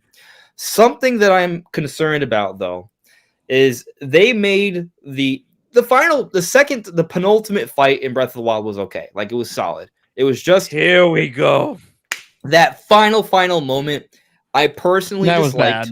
Tell them. It was a design choice. They did it as a victory lap, but it did not feel like a victory lap for me. It felt like he's so powerful. He can shoot a giant laser and destroy everything. I'm like, you're right, and he can't even touch me. So what are we talking about? Let me tell you something. So many people use that argument is like Darby was a victory lap boss. It was a final stretch boss. Hear this? I'm like, listen. I played so many games, and there's so many other games that do final lap, final stretch boss, victory lap bosses, and do them infinitely better. And you know what's the big example I use? And I'm like, I hate this game so much. But how does a game like Paper Mario Sticker Star have a better final lap boss than Breath of the Wild? As much as I hate Sticker Star, that's how you do a final lap boss. The final Bowser that they got a little lazy at the end. When you use Kirsty, whatever the sticker crown sticker, whatever. I didn't play Sticker Star. Yeah, when you use her and then like in the final battle and then she like ups all your stats to like 100 to fight Bowser. That's how you do a final lap boss, not whatever we have. Honestly, I always felt like Breath of the Wild should have ended at the penultimate. You beat him in there. That was a good ending. That would have been a good ending. The thing is, Calamity, the final fight looks really cool. It's just completely underwhelms in terms of gameplay because it's just sort of sitting there. Yeah, they should have let me take over a Megazord and then we fight as I try to prevent him from. That would have been a better Yes. victory lap, Bass, like riding one of the divine beasts. Oh no, he's heading over to. No, the divine beasts all combine together and stomp all over Kakariko Village. Not on my watch. Boom! You tackle him with the divine beast. That'd be sick. Yo, I was constantly saying, like, using all of your abilities from all your champions in the way to beat Dark Beast again. What they should have done is that every time there was a light arrow circle in order for you to smack him up, when you hit all those arrows, he should have been solidified. And then using your abilities that you've been using throughout the entirety of Breath of the Wild, you climb up on him and then you smack a weak point at the top of you mean Shadow of the Colossus? Yes! Style. Yes! Yeah. There you go. Yeah. Yes, makes sense. Yeah. That's what I They want. didn't really have that with any boss, except that would have been badass to be the final. You can climb final stone thing. towers. Yeah, I know, but Yeah. And on the way, they didn't feel to as epic. On the way to his weak spot, he tries desperately and sends out like those cursed Lizaflo skulls that's always floating and like shooting shit at you. Like, he sends those at you. It's like, yo, get away from me, and then you make it there and just. Yeah, I still feel like that would have been epic. Like there are definitely some. You can argue what's the best final ending sequence. Like I think Wind Waker's really strong, but Wind in Waker's terms the like best, I think. What in terms of like how it ends, like from a story, emotional perspective, I think you have a I think real the fight argument too for that one. I think But it's just all together. Personally, I still think that the final ending phases is Ocarina of Time. Like yes, absolutely. You have this build up with the tower. You have the organ. Like there's this right. There's several factors. The castle here. Collapses. It's not even just the fight itself. It's the build up because throughout the entire game, there's a relationship between Link and Ganondorf that's built up from beginning to end. There's a rivalry established. He seems far stronger than you. He's intimidating. He's daunting. He steals your girl, and then you get into the castle. They have that beautiful like organ music that makes it feel really creepy. And there's this. You even had a fight where you thought it was Ganondorf with Phantom Ganon in the Forest Temple. Like there's tons of buildup. You finally get into that fight. It's an epic battle. He explodes. The tower. The top of the castle breaks. Right. Excuse me, Dead Man's Volley. Not tennis. Dead. It has a name. But it's an epic. See what happens, guys. See what I tell you. But that fight there is actually really hard. A lot of people can't even finish that fight, and that's just phase 1 of 3. Yep. Then you have the chase down to the tower, which is really cool, and then you think you're done, and then you're not, and it's like the most amazing, epic transformation where he officially becomes Ganon. Like that's the first in terms of timeline. That's when we see Ganon for the first time, and that's an epic battle. So I think you're wrong, Andres, because I think what they should do. Okay, listen up clearly. Oh boy. I think what they should do. This point, though. I think what they should do is Bowser's Fury, the entire thing. Have Ganon, like Mega Ganon, show up every now and then you fight him, get a big giant mushroom, grow up, and then just stomp his belly 3 times, and then the end. So this will kind of like the Imprisoned, except it's feet. I'm good with that. No thanks. Oh, speaking of the Imprisoned, so I want to talk. Why did I have to bring it up? Why did I bring it up? You're gonna love this. So I don't love much about the Imprisoned. I'm just gonna be honest. Is easy, you guys. It's not It's a joke. Is that a game? Is that a game? So let me get to my point. So I'm just curious what you guys think. In the trailer, there's this one part where we see a lot of smoke coming out of the desert-ish area. At first, I was like, are those Moldugas? And looking closely, you can see like at the top part.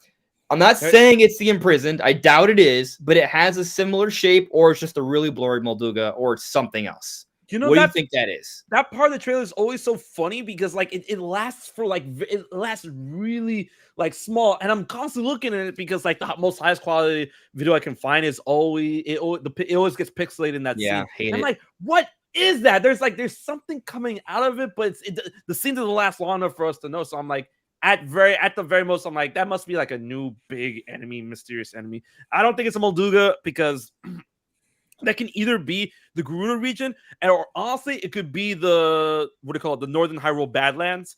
And I'm like, man, there's not enough to go off of. And it doesn't help that the quality in that one scene just drops to zero for some reason. I mean, I agree. It's probably not just a basic Molduga, because why would they show something old with no changes, right? Like either it's like a giant horde of Moldugas, which would be crazy, or it's something bigger. Something I'll throw out. What if it's one of the Leviathans? Like, you think those Leviathan bones are just going to stay there? Ooh, Gandalf out here reviving the Leviathans in his image.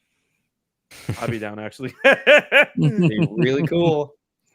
I doubt they're just going to leave those bones there and do nothing with them. You know what's also really cool? Metroid. Oh, yeah. Oh, boy. Yeah. Well, now I want to talk about Zelda, though. I know you do. You don't think Zelda's going to be a topic like every podcast week from here until the game comes out? Well, I'm pretty sure there'll be some. We'll shoehorn in a Zelda topic every week. It's just, guys, if you hate Tears of the Kingdom, you're probably going to start hating the podcast. And don't worry, there will be. I'm planning to do a pre-launch podcast where it's nothing but Tears of the Kingdom, closer to launch. And I'm going to try to get some other Zelda YouTubers in with us and just do like a massive panel of just crazy stuff. So that's still in the works, though, folks. So I'm not promising anyone yet. Still working on commitments. It's hard to put. You think it's hard to put together a 6-person panel, and I'll do like a 20. It's just, but it's going to be a wild podcast. It's going to be awesome. But that's probably like a month and a half away. So let's talk about Metroid now, because we have the Metroid Prime Remaster Shadow Drop. And then we have Jeff Grubb reminding the world, by the way, I said 2 and 3 still coming. That was the thing I said, in case you guys forgot. They're not going to be full remasters like the first one, but there will be changes. There will be, I'm guessing, like Does he have his eyebrows on those ports or something like that. He's got his eyebrows on it. And then obviously we have this other game that still just keeps being listed as TBA in every financial report in Metroid Prime 4. So what first off, let's just start with the remaster. What are we thinking about it? Are we happy? Are we excited? Are we glad? Do you think they did a good job? There's also that weird controversy over the original developers aren't in the credits anymore. Can I go first really quick? Because actually, after this thought, I have to dip. That is all right. No surprise. HMK. Dipping K. HM Dipping K. HM Dipping K. But 90 minutes in. It's okay.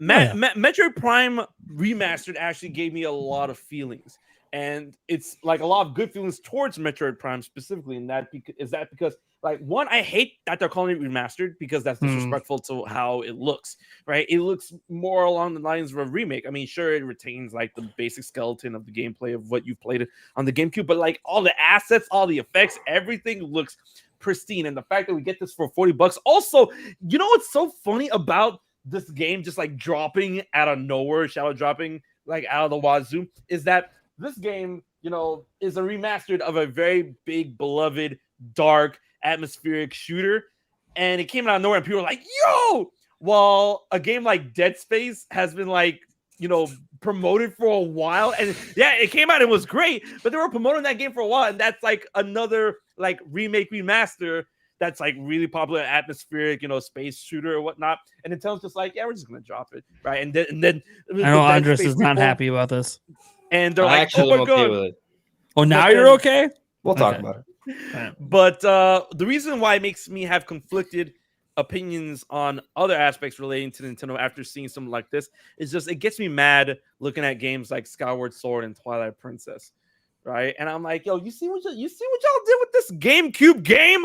Like this remastered, right? That's $40 on Switch, and then out here on the Wii U, I'm paying $50 for Twilight Princess, which, by the way, I still loved the HD Airy edition and all of the like intricate, I would say, like design additions that he put into the game. Like, it made it look a lot more, what's the word I'm looking for, detailed in terms of what's in the walls, but like, the textures are still like, not the textures, but like, the polygon count is still relatively like similar, and they could have just like refined it a little bit more and just go that extra mile, but they didn't. And then Skyward Sword, they didn't, even though the game runs at 60 frames per second, and that game costs $60, and then minimal additions and whatnot. But then we have a game like Metroid Prime Remastered. I'm like, Nintendo, what? Like, why they're all over the place. Like, that's what got me conflicted. I'm like, they charge more for Zelda because it's Zelda. Yeah. throw darts at a dartboard and whatever it lands on. That's You know what's the price weird you though? charge. Didn't Link's Awakening remake outsell Skyward Sword HD? I think so. I'm about to find out right now. I'll tell you before I leave. If that is the case, hopefully you confirm that, then I think that speaks well for effort and people rewarding Nintendo's effort. Because typically, also, it could be out- that people think Link's Awakening is just a better game. And you have that blasphemy, bro. Well, no, okay, I mean, I'm not gonna get into this conversation. All right, so well, there's a lot of Skyward Sword hate out there. I'm just throwing that out, and they're all wrong. So Skyward Sword, it's like the other M of Zelda. Don't disrespect Skyward Sword like that. Link's Awakening sold 6 million units, and then Skyward Sword HD like 3 point. I think it was 3 yeah, or 4. 3.9 million units. Yeah. So it looks like you might be wrong. The crowd disagrees with you. Well, The no, sales crowd. I think. Well, hold on. It's not about the base game. It's about the work done to it. Link's Awakening remake, had new content added to it. It had the deluxe content added to it. It was Dungeon remade Maker. visually, and that had a lot of care and love put into it. And a lot Skyward of Sword effort. HD, while I enjoyed 60 frames per second, felt smooth, having traditional controls, like I thought that was all great, but was it worth $60? Not everyone clearly agree with that. That's the coin flip. And here's the other thing. I know you may want to argue that Link's Awakening may be more celebrated than Skyward Sword, which I think is very debatable. But typically, 3D Zeldas outsell 2D Zelda. It? Like that is Every very version well of Link's Awakening is outsold every version of Skyward Sword. Yeah, it's like not even close. Link's Awakening is actually very popular. Like it's one of the most popular Zelda games that's ever exists. Okay, It doesn't deserve it. And with that being said, I gotta be out. So guys, thank you so much for having me on. Let me know about next week or the week after, where I'm always. Basically, what HMK is saying is keep asking him, and he'll probably say yes. Yeah, but sticking around, that's a different story. So I just want to leave you guys with this one last thought about everything that's going on right now. Metroid Other M is a bad game. So oh, there's gonna be people in the not like that statement. All right, later, man. Later HMK. Yeah. So real quick on that price topic, I think that it actually further backs up exactly what Nintendo's PR response was to the controversy around Breath of the Wild sequel, Tears of the Kingdom being priced at $70. Is that we treat games on a case-by-case basis. It kind of is that, even though that sounds like a BS response. They actually do price the games based off of how they think they will sell, I think, and who will pay $60 for a game. Is there higher development costs in certain games? Absolutely. But Retro clearly went above and beyond in this remaster, and Nintendo looking at it being like, this is a GameCube remaster that's a more niche franchise with Metroid. It's not a Zelda. It's not a Mario. We need to price it at 40 to get the buzz really talking about this game, and let's shadow drop it. I think that's how they're making those pricing decisions. Because if you just look at the quality of the game, it's clearly more effort than what a lot of the other ports and remasters have been. Yeah, I'll say that I think you're definitely right in that it is definitely a case by case basis, as Nintendo has said. But I don't think it's necessarily just a concern that it doesn't have as much selling power, and so the dip is to increase it. So like that is part of it. But you look at some games like Advance Wars. Granted it's a full on remake with 2 games included, but I mean it's Advance Wars, right? They're remakes of Game Boy games. And then there's lots of games where you kind of scratch your head that really have to be $60, that really have to be $50. It's not just Mario and Zelda. So there's that to consider. Prime Remastered. If they sold at 60, no one would have batted an eye. There would have been a few people complaining, but there would be the same people complaining about any $60 game. So I am going to go into the territory of a little bit of extra speculation. What is that? A tinfoil hat thing? And I'm gonna say that while everything I think you said is true, I think there's another layer, and the other reason why they made it $40. It's because it's all about getting Metroid Prime out there. They want people to play this. They want people to understand exactly what it. my thought was. And I think, and it goes back to what I've been screaming for years. Metroid Prime 4 is meant to be a big deal. They want to make the Metroid series reach that higher level. So they lower that price. They want people to play this masterpiece. Hopefully it works and people understand that Metroid Prime is of extreme high quality. It's all about the alley-oop for Prime 4. I agree. And I'm just happy to see, and this will kind of, I guess, dovetail a little bit into the conversation of Prime 2 and 3, but I'll try to keep it some on Prime Remaster since we're just kind of starting this. But I do think that this all but confirms Nintendo's marketing plans, and this is what I've been saying in speculation videos, and I know many others have too, is that if the Prime Remaster games were in the plans at all, that they would purely be used as marketing and exposure for Prime 4 on Nintendo's most successful console ever.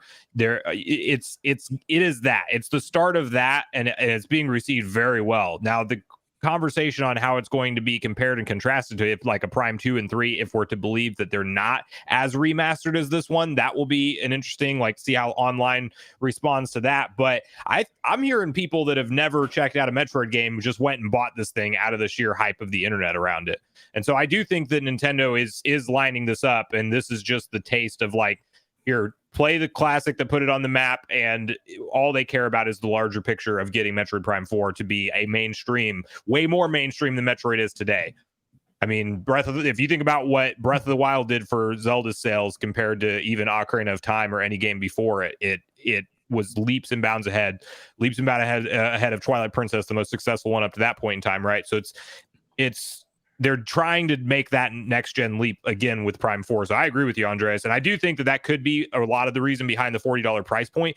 I could also speculate that maybe they want to set the tone that, because people would argue this used to be a Prime trilogy, 3 games for $60. How are you going to sell them individually for 60? They have plans to bring 2 and 3 over. And so setting that precedent of selling them individually at 40 feels a lot better than, realizing you had a $60 or $50 collection as a trilogy before. And now you have to buy them at 60 a piece. It is interesting, right? Because I think Prime Trilogy was worth $20 on the Wii U eShop, right? Now that's being taken down. It's hard to get those things now. But I remember when Tropical Freeze came out back in 2018 for the Switch.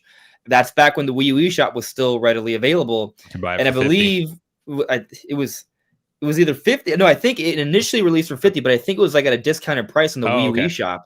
And I'm not 100% on that, so don't hold me to it, but I almost want to say it might have been around that $20-$30 range too for a little bit, and then they took it down and released Tropical Freeze for $60 on Switch, even though its initial release was cheaper, to your point, at $50, which was very, very strange. I think they put it back on the eShop, but it was weird they took it down for a little bit.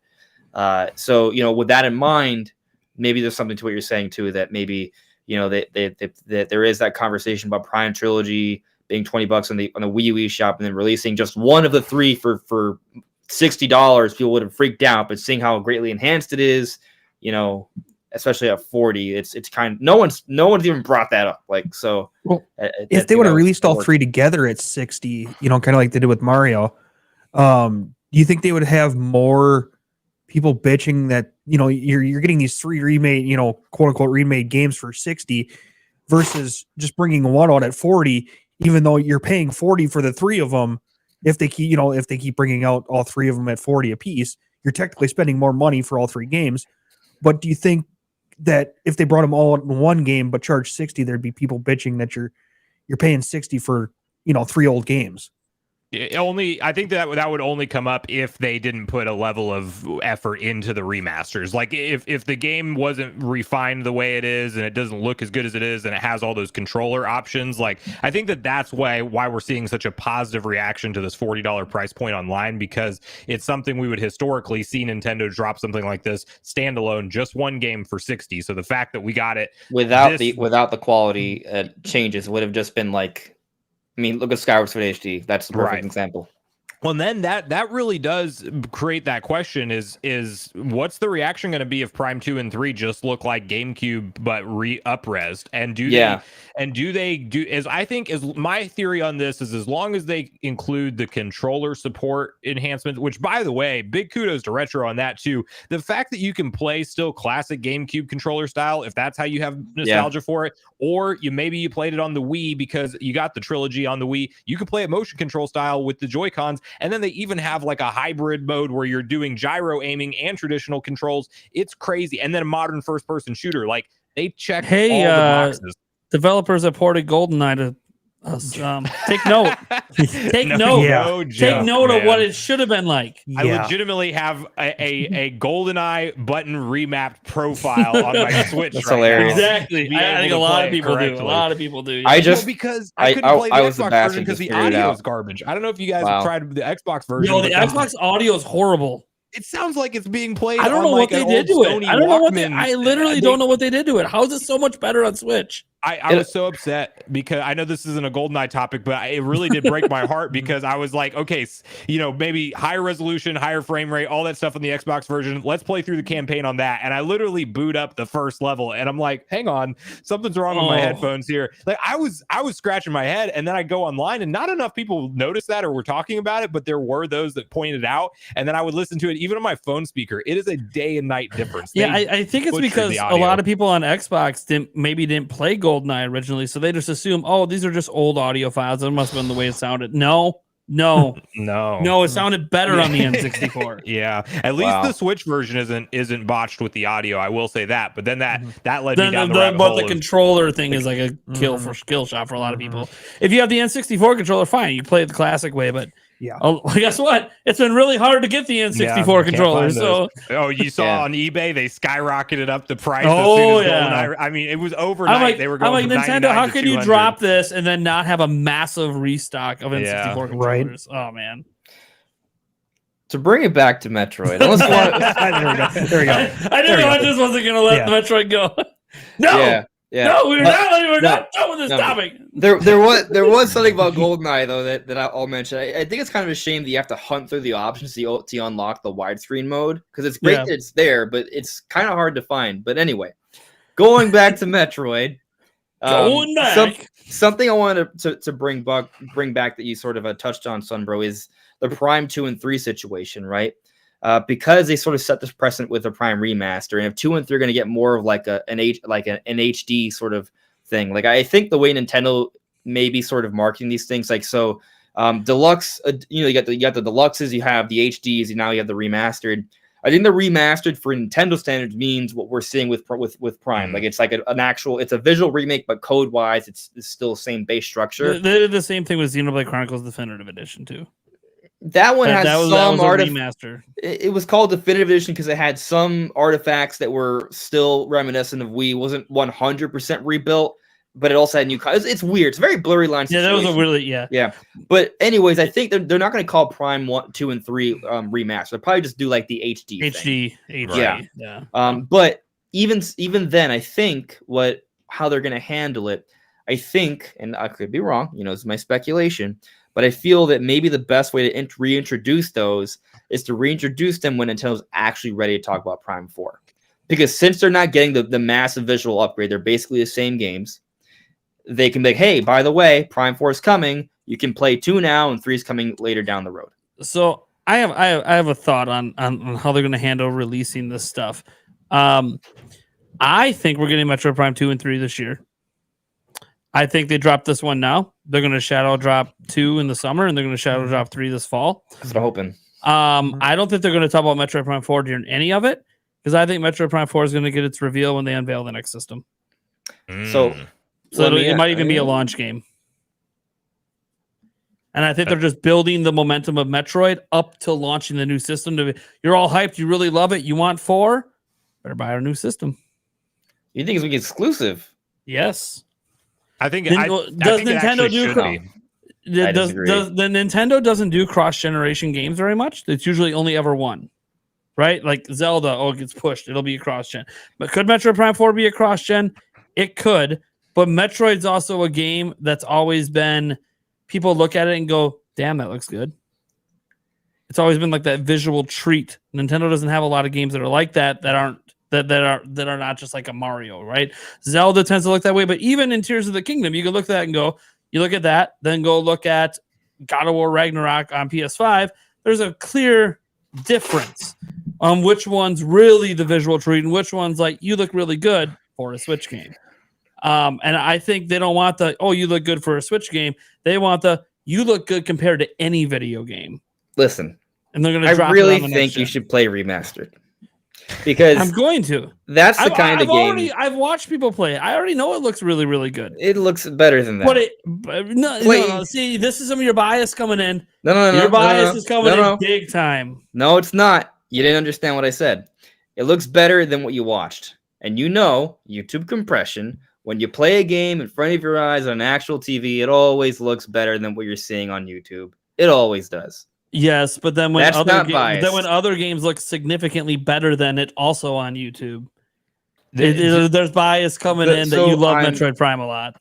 But no, the point I'm trying to get at here is that Metroid Prime Remastered, I think one of the special things about it is it sort of I think it's easing a lot of people who are concerned how Prime 4 would be if it were to come out on Switch. And I know you're arguing that maybe Nintendo's going to do something where they basically unannounce it for Switch because it was announced for Switch, not another system, for Switch, so they have to go back on that. But you look at Prime As Remastered, if they've never done that before. They have a pretty big history of doing that, by the way. Give me an example. And you want an example? I don't know of any. Okay. Well, let's see. Animal Crossing was an N64 game, and they released it exclusively on GameCube outside of Japan. Okay. That was a long time ago. It's more likely that Breath of the Wild. Wait, Breath of the Wild came out on Wii U. Sure, it did, and they discontinued it after a month. They discontinued it after a month. They stopped printing copies. They made it okay. Well, I mean, the point is, if you want it for Switch, it's going to be available. But that's also a different situation, though. So there's layers to this. So first off, Prime Remastered shows that they can make Prime 4 for Switch, and it will look and play really well. Sure, like, that much is established. So it isn't and if like they made it for the next gen platform, it'd look even better. Absolutely, and I think they're going to do that. I think they're going to have both versions. But that brings cross-gen. I think it has to be cross-gen. Why do you think it has to be cross-gen? Because of how many people own a Switch and because they promised us that Prime 4 was coming to Switch. Technically, they just announced the game. They didn't put a Switch logo with it. It did. Watch the trailer. Logo at the end, right? It said in development for Nintendo Switch. Yeah, that's what it said. Yeah, it didn't have the logo. Yeah. Well, they definitely intended that the first time around. Well, that was in 2017. Yeah, exactly. Oh, the system just came out. Of course, we're making this for the system that just released. Yeah. The question is did they have that moment where they reassessed things in 2019? You know, and then when the pandemic hits, and they're like, "Hey, we need selling points for the next system. If we hype people up on Metroid heading into that system." Now, people who love Metroid have a reason to buy that next thing. I can see this going either way. My personal opinion on it is it would be smarter if it was a cross-gen release. If you want to play this game in the best visual quality, you have to buy the new system. But it will still look, to Andre's point, if it looks as good as Metroid Prime Remastered, it should look better. If it doesn't look better, that's a disappointment. For sure, but at the same time, Metroid Prime Remastered does truly look like a impossible port, quote unquote, to the Switch. It looks like something that should be running on more powerful hardware. It's one of the most beautiful games, I think, that's been released on Switch, period. But I don't think that but yes, to your point, Metroid Prime has always kind of had that ahead of its time. Could we just point out that Mike got so bored with this conveation he put on the DK. No, I just saw Donkey taking a nap over there. I do think that it's one of those things that Metroid Prime does kind of have that visual fidelity, conversation tied to it because it was so ahead of its time on the GameCube. Of course, that was the last system that Nintendo competed on power with, but I don't know how they do it. I do think it would be smarter to throw it on the install base of the Switch if they really want it to be truly successful. But if they just want it to look the best and also be a quote unquote system seller, which you could argue if it will be or not, depending on how they market it, then it might be smarter to lock it on new hardware. But I hope that they at least make it cross-generational so more people get a chance to play it. Nintendo has a huge history of not doing, like, the PlayStation, they did a cross-gen for a year or two with games. But Nintendo has never really done that. They just, no, you buy our next system to play our new games. And that's always been like the huge selling point. Time, though, right? Like, is it? Those trends are more of a recent thing. Is it? They did it with DS and 3DS. DS sold more than Switch. At least at the time the 3DS came out. I'm talking about like the whole idea of having cross-gen titles. Like Sony and Microsoft, it's also a relatively recent trend for them. Nintendo would still be very they did late it with to- PlayStation 3 and PlayStation 4 as well.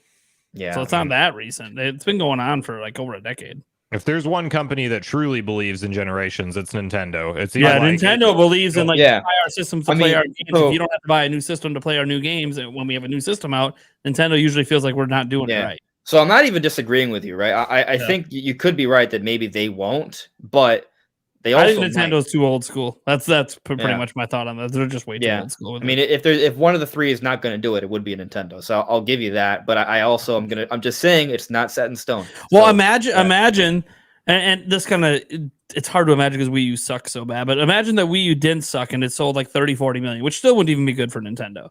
It might have been good for old Nintendo, not current day Nintendo. They're aiming higher than that.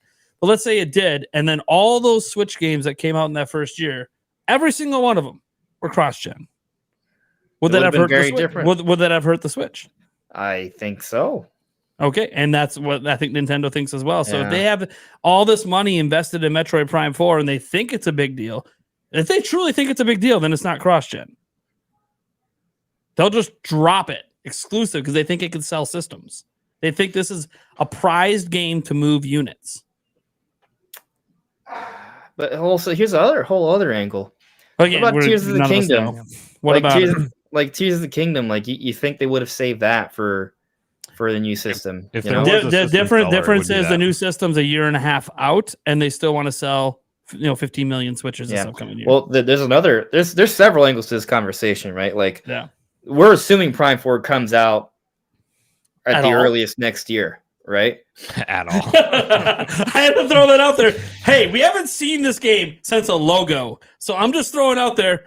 At all, Retro Studios hasn't been able to successfully produce a game since Tropical Freeze. They technically worked on remaster, but look at all the other studios attached to it. I don't even think it was that big of a team at Retro that worked on it.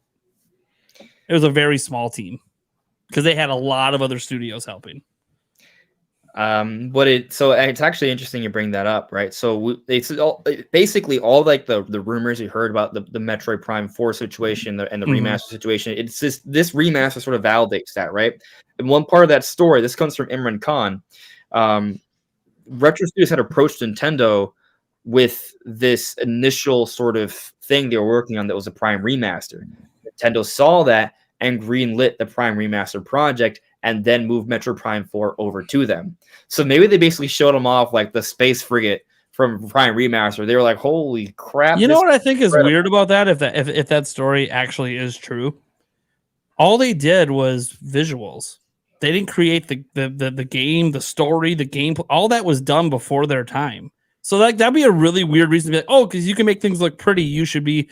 How about you make a game like Metroid Prime and actually prove it in an original concept? That's why I think if they got Metroid Prime 4, they had to have created an original demo, because you're basically just saying we took someone else's work and made it look good. That's how you got Metroid Prime 4? I think there's 0 developers left from the Metroid Prime days. Listen, Retro Studios has continually built upon the initial Metroid Prime engine. And they got Metroid Prime running on this most modern version of the engine. And with them having the expertise with this engine that is clearly suited for Metroid Prime, and you see how impressive it is for Switch, it makes tons of sense to make Metroid Prime 4 with an even more up-to-date version of that from the studio that makes and updates that engine, that's Retro Studios. So, I mean, that alone, I think, is a significant point.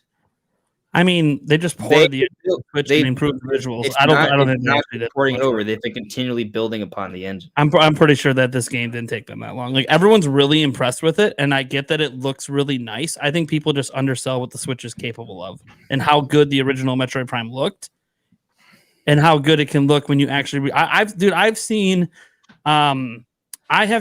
people with emulators and less time make it look almost as good as what this. I don't honestly. They've had think 4K texture packs out, to be fair, that look incredible that you can do on emulation for sure. Yeah, so but I do think on Switch hardware, the fact that it runs at 60 clean with no frame drops, and we see the kind of ports that make it over to Switch sometime. The studio did work. I think that they did actually do work on this game. I'm not saying they did do any work. I think that's also why 2 and 3 we might be hearing the expectations of it's not going to be all this, because this one. I look at this another way. That $40 price point tells me this wasn't a game that was heavily invested in, and it didn't take them that long. And it's been done since 2021. I honestly think this might have been pulled off in a year. I think people are really overselling how much work went into this.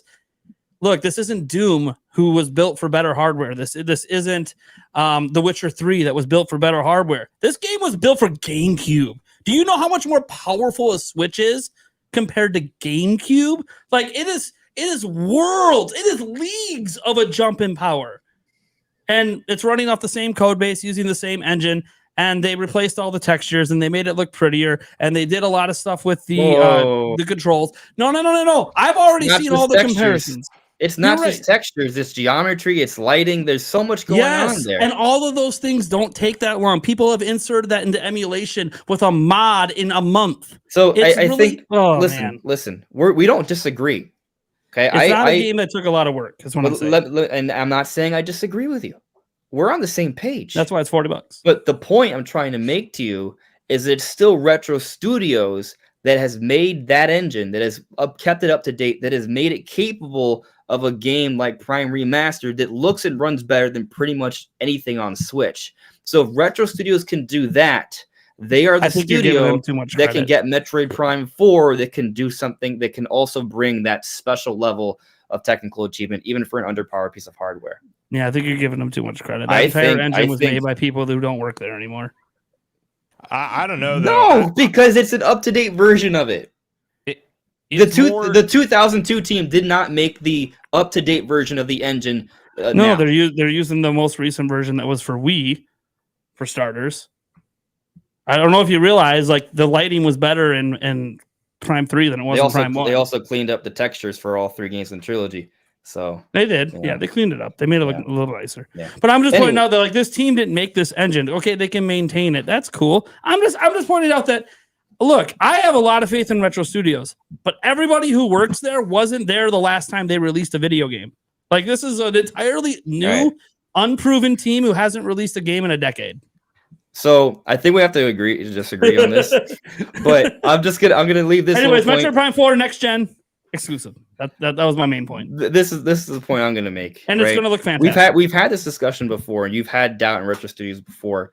They just released. Yes, there was help because they're working a lot on Prime of help. 4, Look but at all they the just released arguably the most impressive remaster we've ever seen from Nintendo, and you still doubt them. And they didn't do it alone. They hired a whole bunch of external studios. How do you know they even did the work to make the engine work, and one of these other studios didn't do it? Did you see how many studios are in the credits? This was a conglomeration of, like, I can't even remember. It's like 17 different developers. You're giving Retro Studios all the credit for what work that many of the other studios probably did. Well, we won't know what actually happened behind the scenes, period. But what I think you can say is that at the very least, whoever's at Retro now at least has a clear-cut picture that Metroid Prime is important to Nintendo. And so if they're going to spend the development dollars to make this thing, just the fact that we're getting Prime 1 through 3 should tell us everything we need to know about where Nintendo actually wants to go with this this.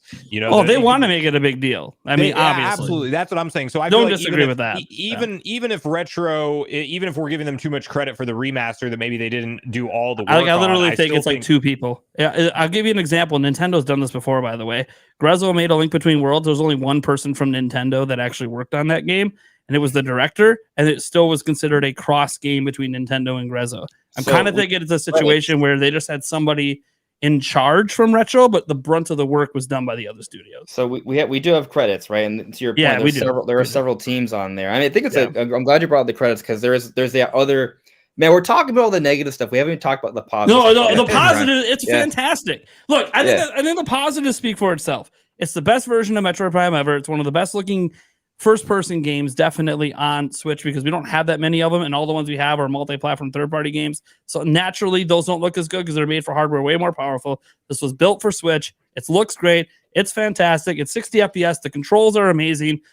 Yes, if you've never played Metroid Prime before, play it. It's $40. What are you doing? Buy the physical copy Metroid Prime. You should play it again because it's really good.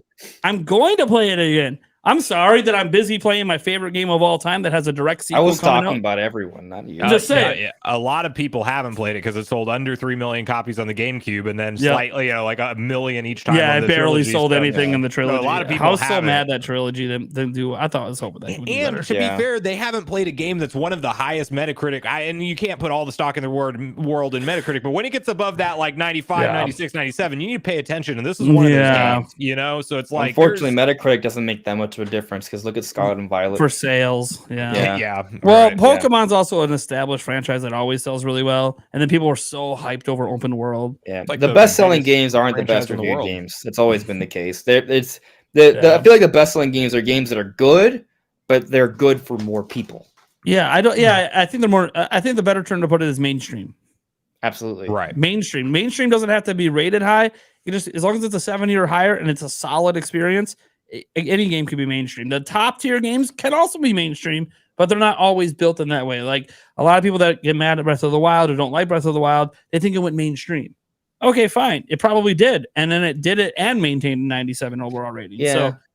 So sometimes you get that perfect pairing. I mean, Elden Ring kind of pulled that off too, right? Like they went more mainstream with what From Software it is, but they still kept, to be fair, Elden Ring, I think it didn't really upset any of the Souls fans because it pretty much kept everything. It's a core Souls game at its they pretty much kept everything. It wasn't as drastic. They did make of a it more change. accessible because you might not get stuck against the same boss 10 times. Like just death over and over. It was definitely more accessible, way more accessible. Yeah, it's kind of like Monster Hunter World, right? Like was also like a big explosion point for the series too.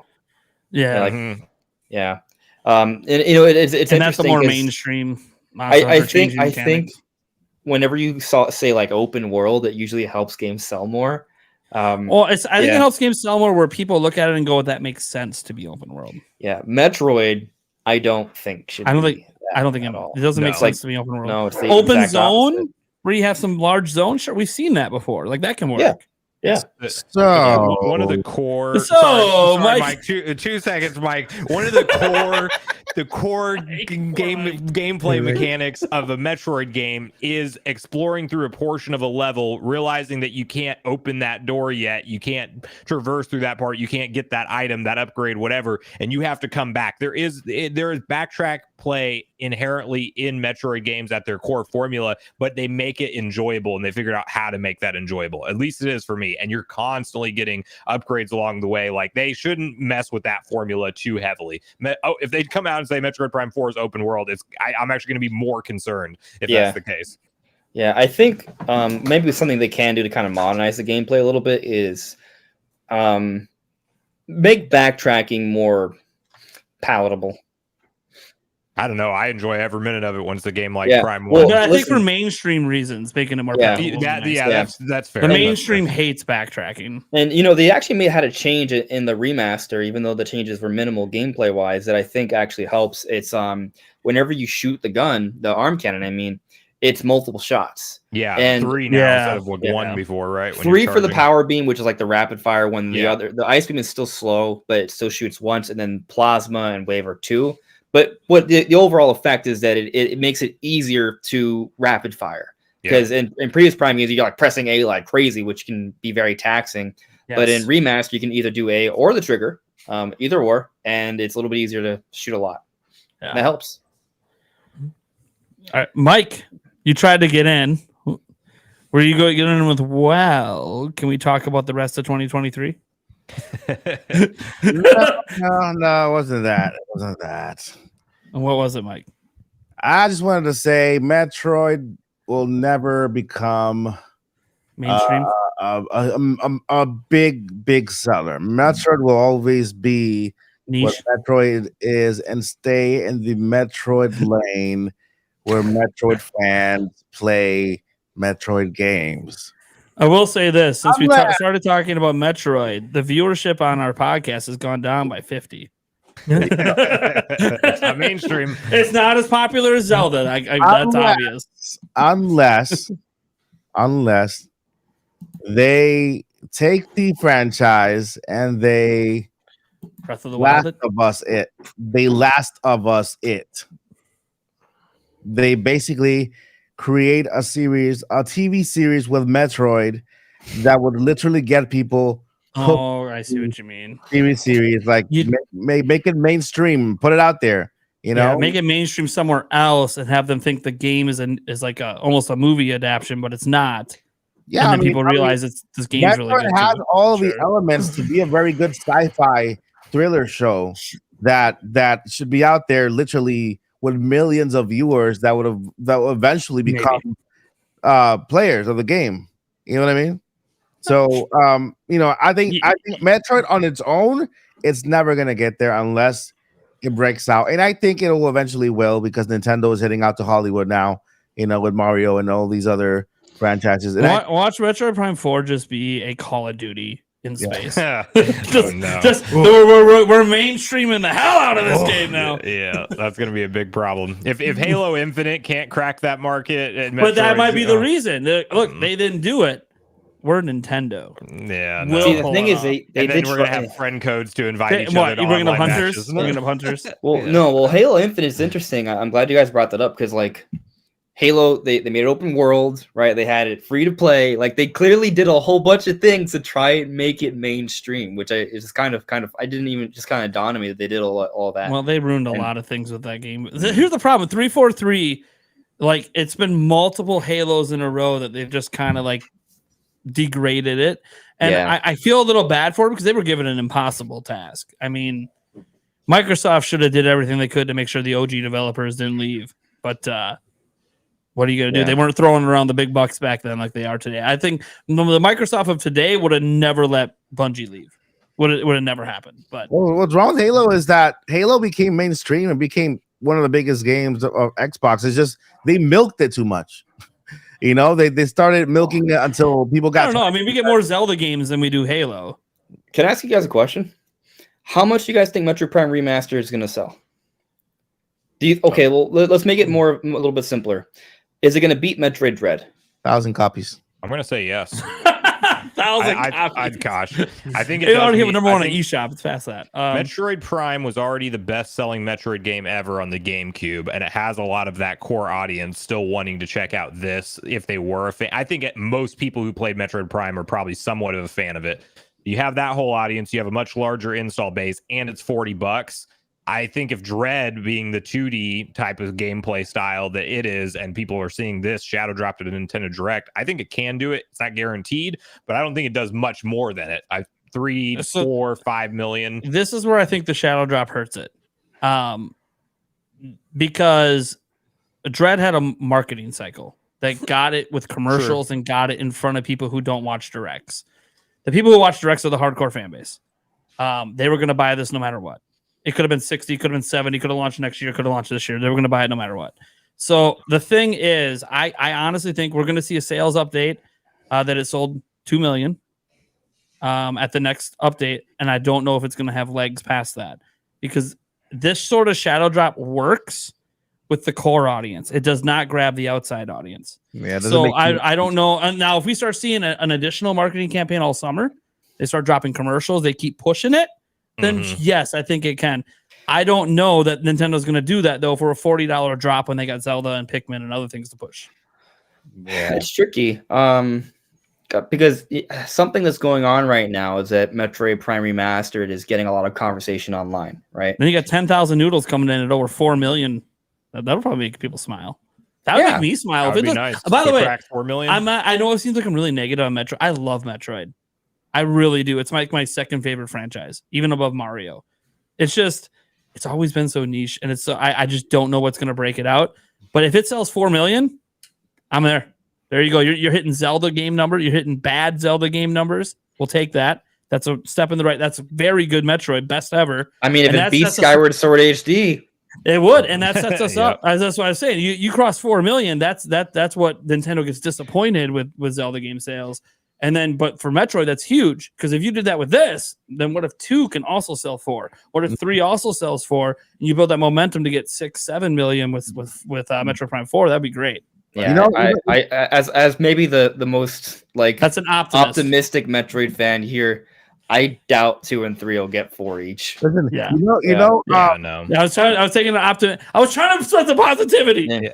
But Prime 1 though, I think Prime 1 has a shot to kind of No, get to a higher level. I give it 1,500,000. Anyway, moving forward. 1.5. Okay. Look, I think Metroid has the I think it has what it takes to make it in Hollywood. I think that out of any franchise of Nintendo, out of any brand, any IP, Metroid has the most, I think, the most, I think, potential of becoming a very good series. Even if they take it, they do like an animated series on not Cartoon Network and somewhere else, whatever. Adult Swim.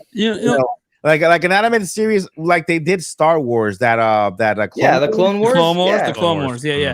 See, I see what you're saying, Mike. I think you're onto something a little bit where I think Metroid has had a hard time. I mean, the entire genre that Metroid's in has had a hard time really getting like mainstream appeal. You'll always hear core gamers and YouTubers talking about all the Metroidvania games, but none of them are selling 10 million. Like, that's not what they do.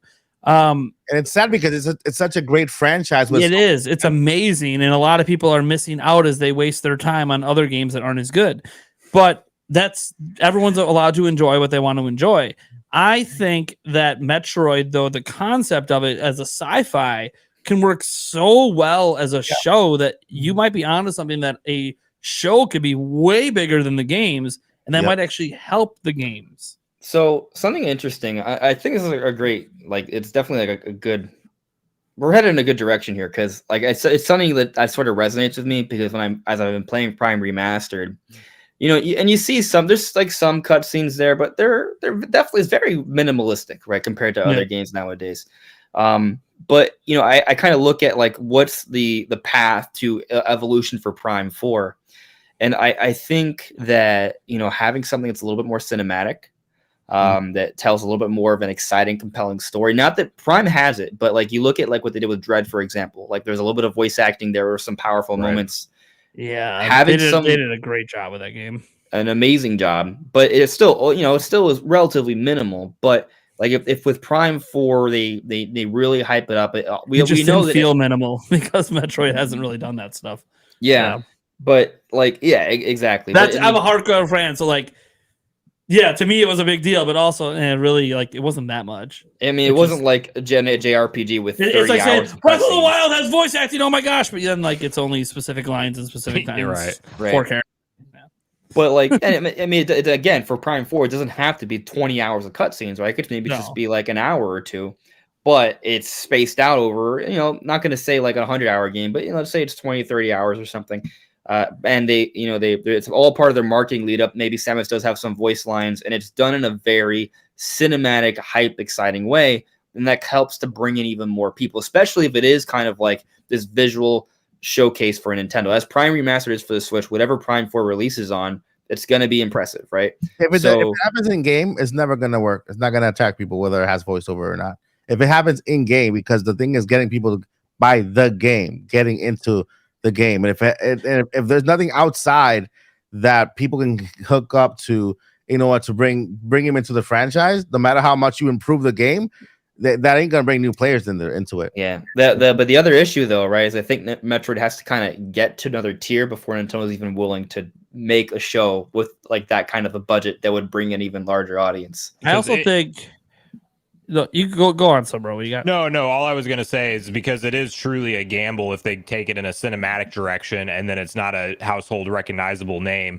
I mean, they would have to pull off something incredible like a Last of Us HBO Max style series, and that's just a gamble at the end of the day. As if the mainstream eyeballs will even give that a second look, because obviously we know the Super Mario Bros. Movie is going to be a smash hit success, and it targets a broad audience and the family audience more. But I don't know if I think Metroid could work in that sense, but if Nintendo would sign off on that, that's where I feel like it'd be more of the coin. I would also say, like, for a franchise like Metroid, I keep wanting, to me, Breath of the Wild changed my mind on so many things of what is possible. Like the best selling Zelda ever was only 8 million, and suddenly they have a 30 million selling Zelda game.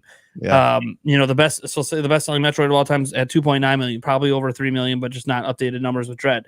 Okay, well then can that explode into 15 at least? I think there are possibilities there. I don't know that it happens with a numbered entry, like a Prime 4, because putting a number always does make an audience feel like I need to have played the prior ones, and they might, even though they're coming back. It doesn't mean that they're invested in them. Right. And the hardcore fan base might want to replay them, but like new gamers might not be as invested. So then it might not build up to Prime 4. And this is the unique thing with Zelda is that almost every Zelda game, except maybe Tears of the Kingdom and Majora's Mask, maybe could stand on their own without a prior game.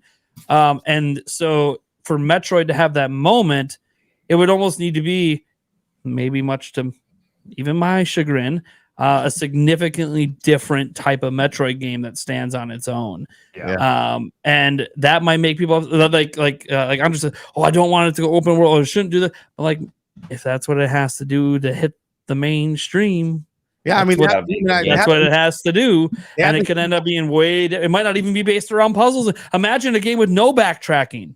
Like that doesn't even sound like Metroid. Cancel my pre-order. No. Yeah, they would have to humanize Samus. Bring the girl out. Let's see her before she became like imagine a Metroid with villages and NPCs, and like you're like, what is happening? Give her. I still feel like Metroid. That's what people feel like, but that's what people feel like with Breath of the Wild. Yeah, it's way different than any prior Zelda game. Yeah. To add to what Mark was saying, I think that Metroid could do. Yeah, it is a risk like everything else, but I think they could do well in the mainstream. Of course, at first it has Nintendo, the Nintendo brand. Just Nintendo adding Nintendo to it. Nintendo's producing this show. Oh, Nintendo. Let's take a look at it. See that pilot there, and then take people on a journey with that pilot, on an emotional journey with that pilot with Samus, and get them hooked on her. You know what I mean? We love you, Samus. Create a story for her. Of course, could be canon. I don't know how much. I'm not a big Metroid fan. I play Metroid Dread. I loved it, and I'm gonna play Metroid Prime. It's a great game to start with if you've never played before. Yeah. Give Samus a story that people can kind of get attached to. You know what I mean? And when it comes to the pilot episode of the Metroid series, and I think from then on, it's just an uphill. People will tune in week over week and get invested in the show, and then that'll eventually lead them to, play the games as well. But I think Metroid itself, in order to become a big seller, it needs a lot of help. Still, it needs help. So I'm gonna say something that's interesting. Sure. And I want to look at more numbers like this. I think it's a kind of a fun idea. Numbers are fun. Yeah. So I took a look at the initial GameCube sales for Luigi's Mansion. Do you guys remember what they're at? I'm able to say it was 3.33, right? Yeah. You look at Luigi's Mansion 3 sales for Switch, 12.44. So it's about 4 times, right? But there was a game in between too. Yeah. Luigi's Mansion Dark Moon got 6.5. Which is pretty impressive. So it basically doubled up each time, which is pretty cool. And then you look at something like Twilight Princess, which was the previous best-selling Zelda game before Breath of the Wild, was around 7-ish million around there. Maybe I think it was higher. 9 by time you factor in the GameCube and Wii release. Because I think Ocarina of Time originally was around 7. I know it was the only one to cross 8. I'm not sure if it quite hit 9. I mean, with the Wii U release, it definitely did. But Twilight, it's probably pretty readily accessible. Twilight Princess sales.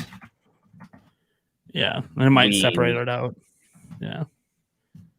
Well, VG charts. Well, actually, VG charts. I know the guy who runs it. They update their numbers to the official numbers after they release. So. All right. Well, not to mention, some people say they're not accurate, but every time I've reported on anything in their little estimate, it's literally by the time Nintendo comes out and says it's right there. I mean, that's because basically VG charts used to be really bad. They used to be really, really bad.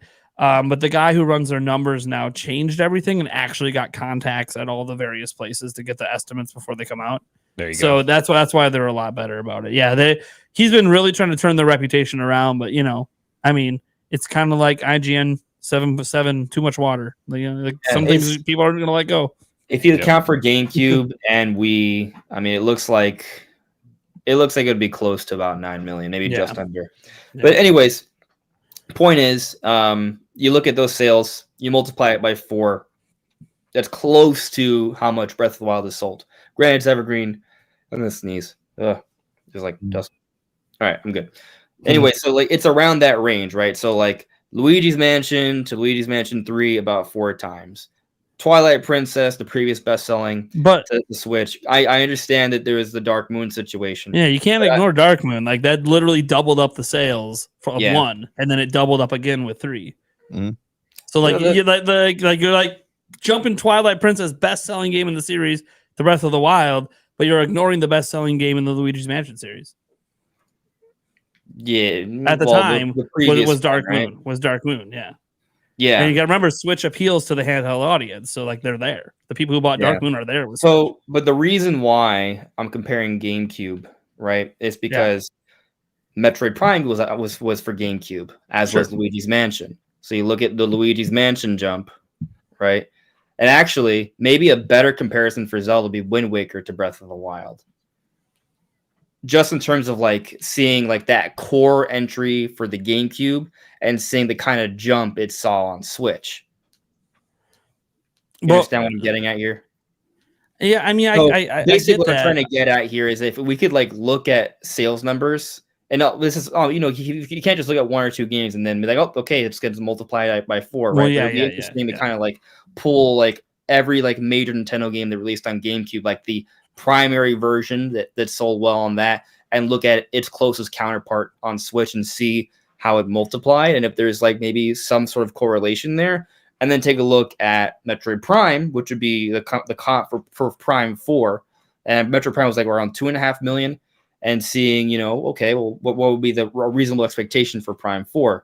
Now some caveats to that: we're really late into the Switch life cycle, right? So like we'll even have an opportunity to enjoy to get to that level. But with that all said, if Metroid Prime sold 2.5 million, it wouldn't shock me if Prime 4 could like at least eclipse 5. See, I look at it like even if it sells 2.5 million, I think that might just be the Metroid audience. Like we can't ignore that Metroid Prime's already come out on a popular platform before. This isn't its first rodeo on a popular platform. Metroid Prime 3 came out in 2007 on Wii. And that was right in the heyday of Wii. Oh well, on Wii in general, though. We just talked about Twilight Princess. The best-selling Zelda ever was Wii.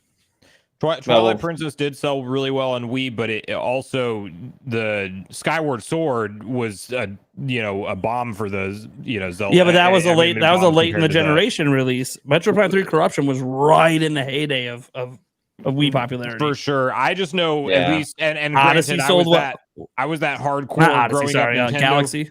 Oh yeah, true. Yeah, but other core games were selling well. 2D Mario and Metroid Prime 3 Corruption didn't see that bump from the. I think there was a lot of core Nintendo audience that was turned off by motion controls in the Wii era. Like not that nobody got a Wii or didn't buy all the games for it, but I do think that there was a solid percentage of the audience that was like, I don't want to only have the ability to play motion. At least that's how I felt, and I know a lot of people that felt that way that maybe would have picked up that game if it had traditional control options. I don't know that Prime 3 Corruption is the best example of I mean it was just declining sales sadly for Metroid Prime 1, 2, and 3. I'm trying to see what the sales were for 3. I don't remember. Yeah, it was like around 1, I think. Yeah, a little like maybe 1.5. Yeah, it's a little. So the reason I'm bringing that up is that I believe there were Call of Duty games on Wii that outsold Metroid Prime 3. I'm just Call like of Duty's mainstream though. Yeah. It should. But should it? It should. Call of Duty should out. It's mainstream. Just with the name it was just becoming mainstream back then. It wasn't like as big as it is today. Was it the 2005 Call of Duty that really like took things to the other level, or was it 2006? It was whatever one came after Halo. Modern Warfare on the PlayStation 3 and Xbox 360. I know in Modern Warfare 2 were the big. I mean, that was one of those were the ones that really blew it up. I want to say online play popped off and it would just change everything. It happened before Prime 3. Yeah, and then the Call of Duty Wii versions came out even later into the Wii cycle, right? So, but anyway, the point I'm making is that I think that with Wii, a lot of the audience wasn't like core gamers, right? So, for example, yes, Twilight Princess sold best on the Wii. Like, it was the best-selling Zelda in large part thanks to the Wii audience. But also, Ocarina of Time was the previous holder, and Wii sold 3 times as many systems, and yet it isn't like Twilight Princess sold 3 times as many copies. It was only like a couple million more than Ocarina of Time. Actually, Isn't Ocarina of Time like around 7 million for the N64? Something like that. Yeah, and then the Wii version only sold like a little bit of beyond that. We just account for GameCube numbers to kind of get it closer to like that 9 million. So, point is that 100 million Wii owners, I think, is misleading in terms of like sales potential for core games, because most of that were casual gamers that weren't interested in most core Nintendo IP. I have always felt like that about the Wii. They've had some very successful titles, but it was I mean, look at any Nintendo Wii commercial. It was marketed, and so many people learned what a Nintendo. They said, "I have a Nintendo." You know, they knew what it was, like the same way that Apple hit it out of the park with iPad, and everybody has a tablet say they have an iPad. Like they didn't even know what they had; they just had a Nintendo. Yeah. And this is the way I've always felt about Metroid. Like we're focusing on the Wii. Nintendo's had core gaming platforms all throughout the years, and Metroid has never been able to be a big seller. It's always been right around the Kirby numbers. So, like, I don't think the appeal of Metroid has changed just because we have a bigger audience. Yeah, I just don't think the appeal's gotten any better. I don't know, and that sucks. By the way, that sucks because Metroid Prime and Metroid Dread, like these are amazing games. It sucks, but like I don't think just because it looks prettier doesn't make it appeal more. You know. I don't think it has either, but I do think that Nintendo is taking all the right steps right now. If it is to ever start to grow into something bigger, they're doing everything short of maybe Mike's idea with the TV series. They might need to get on that, but outside of that, I feel like everything in terms of the gaming sphere, they're doing the right stuff. So it's just going to come down to whether or not if there's a compelling reason to pick up Prime 4 for most gamers, I'm gonna cry if Prime 4 can't outsell Dread. I'm gonna cry. I can't imagine a world where that happens, but it would be a depressing day. Well, it would be because that would probably be like the last time Nintendo invested. Well, yeah, we wouldn't. We might still get side scrolling from Mercury Steam or something, but yeah, I think the reason why it would be timing. Because I think, had it come out a few years earlier, for sure, with no doubt, Prime 4 would have. Well, and if they could evergreen it, find a way to keep marketing it every holiday like they do all the other games. Yeah. That's the problem now is like it's so late in the life cycle. Like that's why I think I mean, do we all think it should launch with the next system at least, even if it's cross-gen? Because it needs something. It needs momentum. I think it's launch window. I think 3D Mario is a launch day game for the next system. I think they could do both. Not on the same day. Why?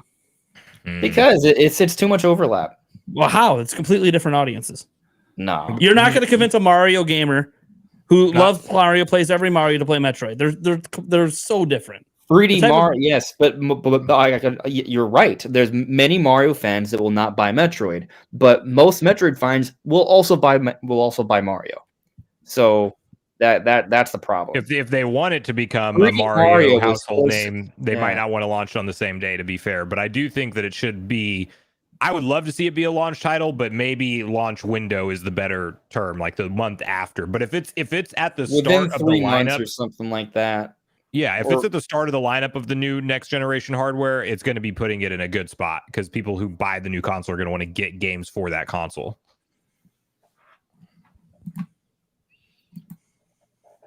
Cool. Let's get into our final topic here. Sorry, I was just reading that super chat for a second. I'm like, oh, everyone stop talking as I'm reading the super chat. That's great. By the way, thank you so much for the $5. And I think there was a $2 super chat earlier. I made sure I showed it on stream. Remember, guys, any super chats we always show. Did I miss one? Bama Hut gifted 5 members. Oh, because I can't show. Well, no, I know, but thank you so much. Bama Hut. Shout out to Bama Hut for the 5 gifted. Remember, any super chats during our podcast, I will always show them on screen. We won't always commentate on them unless it happens to be something that we catch and it looks like it's adding right in the. But I always show them on screen. I do not do this on any of my other live streams, only because I can't get it to work. But it works on the podcast, so it's a podcast exclusive feature. All right, let's get into our final topic, and that is, what the hell is Nintendo doing the rest of this year? Pikmin in July, and then what? Because this is the first direct where they said primarily games in a certain thing, and they pretty much didn't veer off it. And they almost always veer off it and tease a big game for the second half, at least one, and they didn't. Does this mean they have a huge summer show coming and they're going to blow our faces off? Does this mean maybe they just don't have a lot of big stuff coming? Maybe they're just waiting for the Pokemon event to announce Pokemon games to fill out the second half? What's going on? Yeah. I think it's interesting. We got Pikmin 4. All right. That's Mike. Mike, I've been waiting. My turn. This is my topic. Yeah. All right, go on. Anyway, I think this is a transition year. The only reason we're getting Tears of the Kingdom this year, and even Pikmin I think both of the games were delayed games that were pushed into this year. And I think this year was always meant to be like one of those small years, but a port year. I remember who stated, like Nate stated.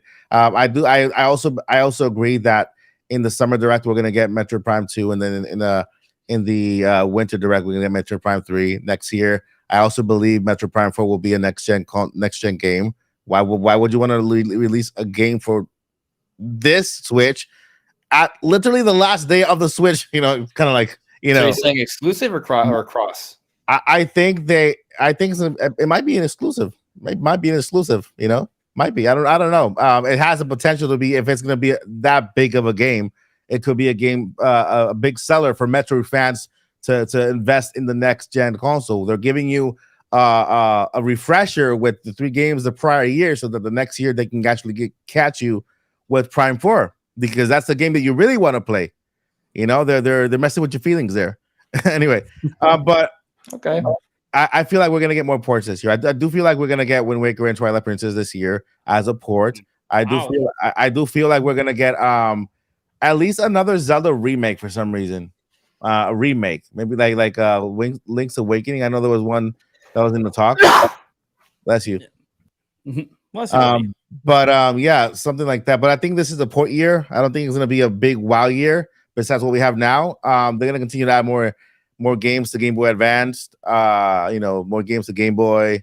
Even though Nintendo has just said we're not dedicating to releasing games every month.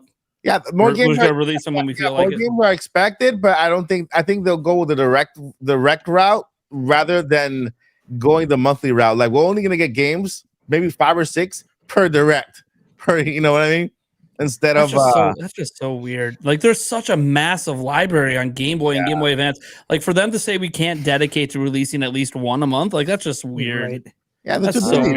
They're too busy with the Switch too. It should be there should be a team dedicated to it. They're not. It shouldn't even involve a Switch. Right. Hopefully we do see them stick to roughly 1 per month, but I can see them just not wanting to commit because they've never committed to a roadmap. Well, I mean, I think we're gonna see at least like 12 games this year. We got Fire Emblem, we got Metroid, we got Kirby, we got Bayonetta, we got Advance Wars, we got Tears of the Kingdom. We already have a lot of games. Well, yeah, the first half of this year is packed. It's a really, really great start to. I mean, it's an amazing start to the year to be. And then add a Pokemon game to that. But then the second half has nothing at the moment besides. It's super interesting. And you look at like how they handle Prime Remaster, right? Like, now that they've shown. Well, we assume that it's selling well. We don't know for a fact. We hope, right? It's number 1 on the eShop, but we never really know what the eShop sales are. What does that mean, right? Yeah. What if that only means 100,000? Although we have seen that digital sales are continually trending more and more. Yeah, it's almost 50. I think they just said it's 50% of their total sales. Now, to be fair, that doesn't mean that each game is that. They're including like all the indie games and everything in that as well. But anyways. Yeah. But yeah, so but the point is that with Prime Remaster, it looks like it's doing pretty good. It's a shadow drop. That sets a precedent. Like, maybe they can shadow drop other things. As people point out, Metroid.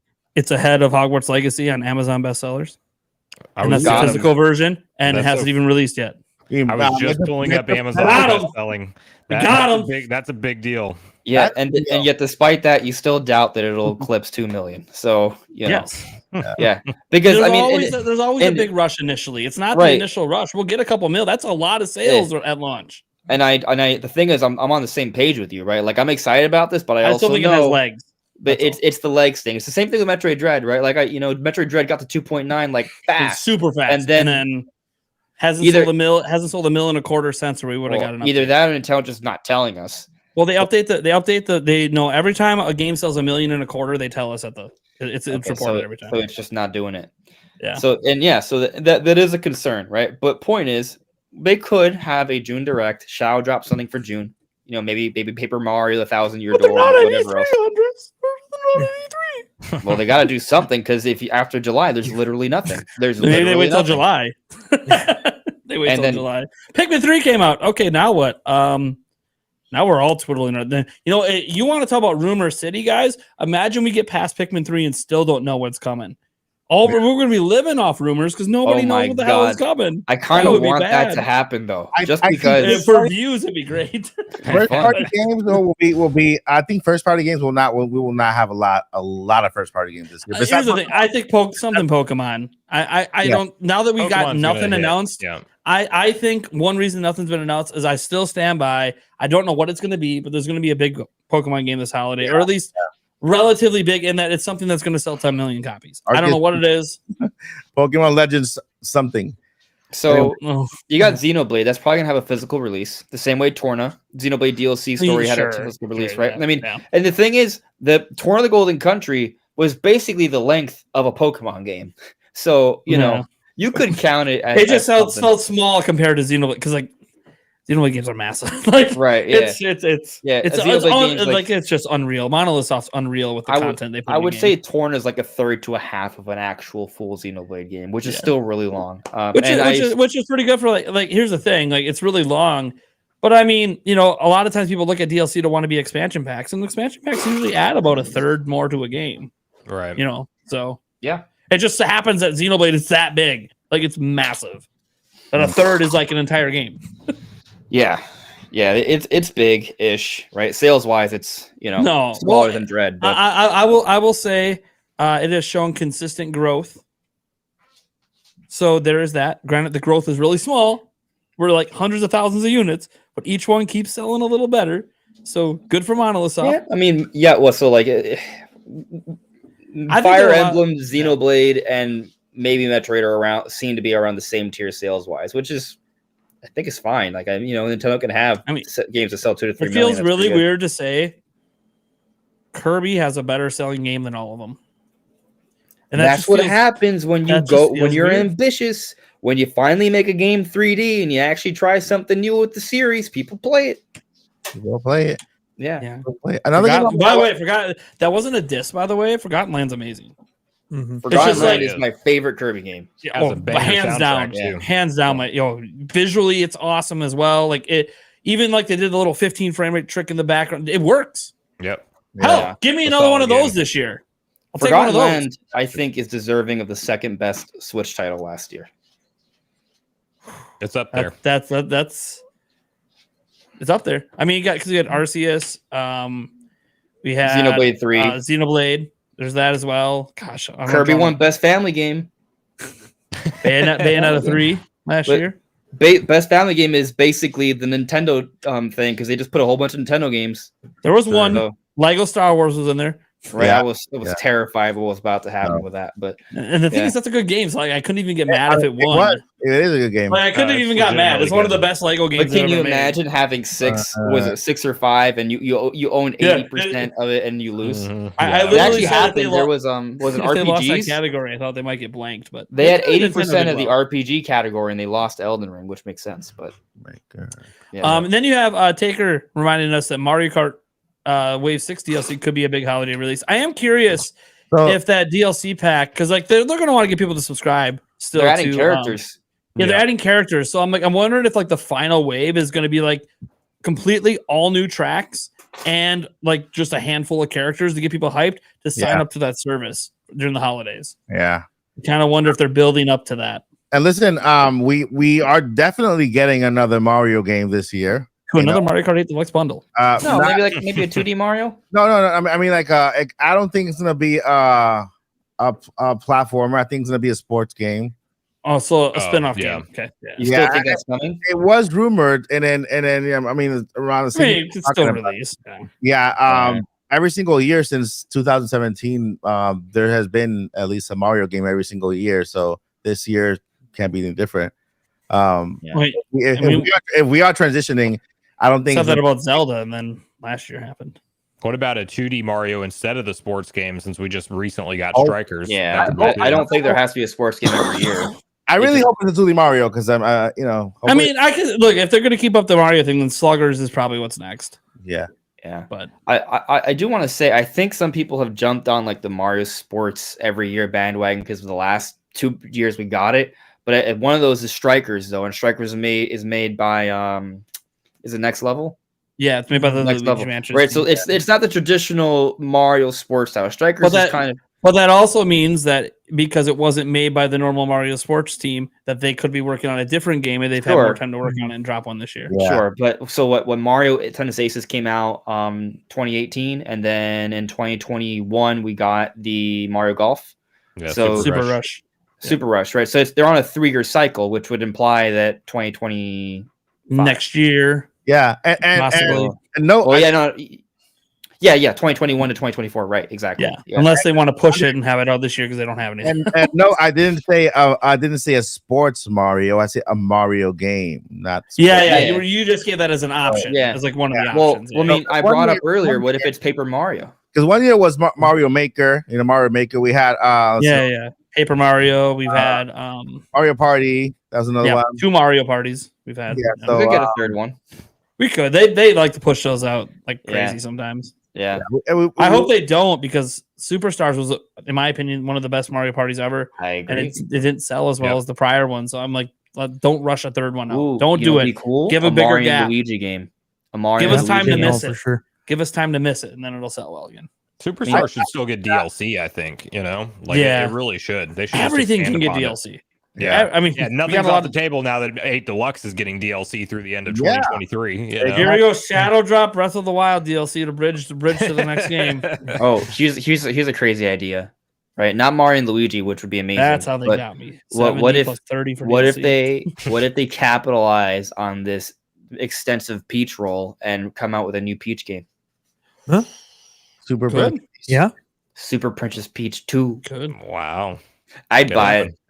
I didn't buy the first one because I was a kid. I couldn't buy every game that came out. Give me a new side-scrolling Wario Land. I'll be happy. Oh, that'd be cool too. There you go. Yeah. Now the thing is, would a Peach or Wario game be truly capitalizing on the Mario movie hype? Right? They may want something that has Mario on the title. Yeah, of course. Yeah. Super we don't even know if movie. Wario is even really in the movie. So yeah, if I had to place my movie, bets, the game would sell big.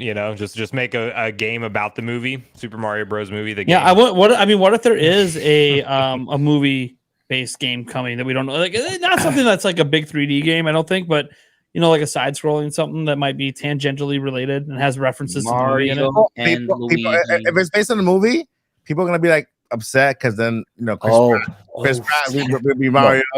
No, it's a Bowser But game. here's the thing: if it appeals to a whole new audience, here's the thing though: like if the movie takes off, like a lot of us think it will, it could create a whole new audience that wants that. It will. It will. I mean, it will for those for non-Nintendo fans, but for Nintendo fans who are upset, well, and not including me, I'm not. I'll be fine with it.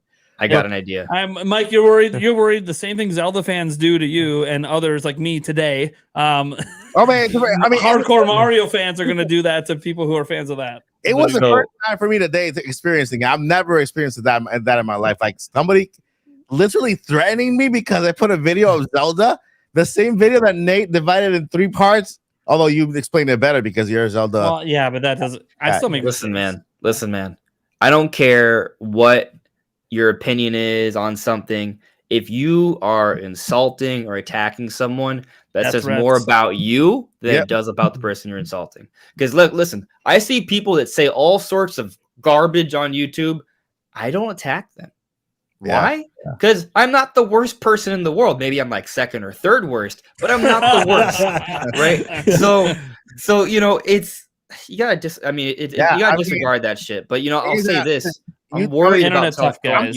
I'm just happy that YouTube caught it as an act of aggression and it blocked the but I can see it in the back on my my block comment.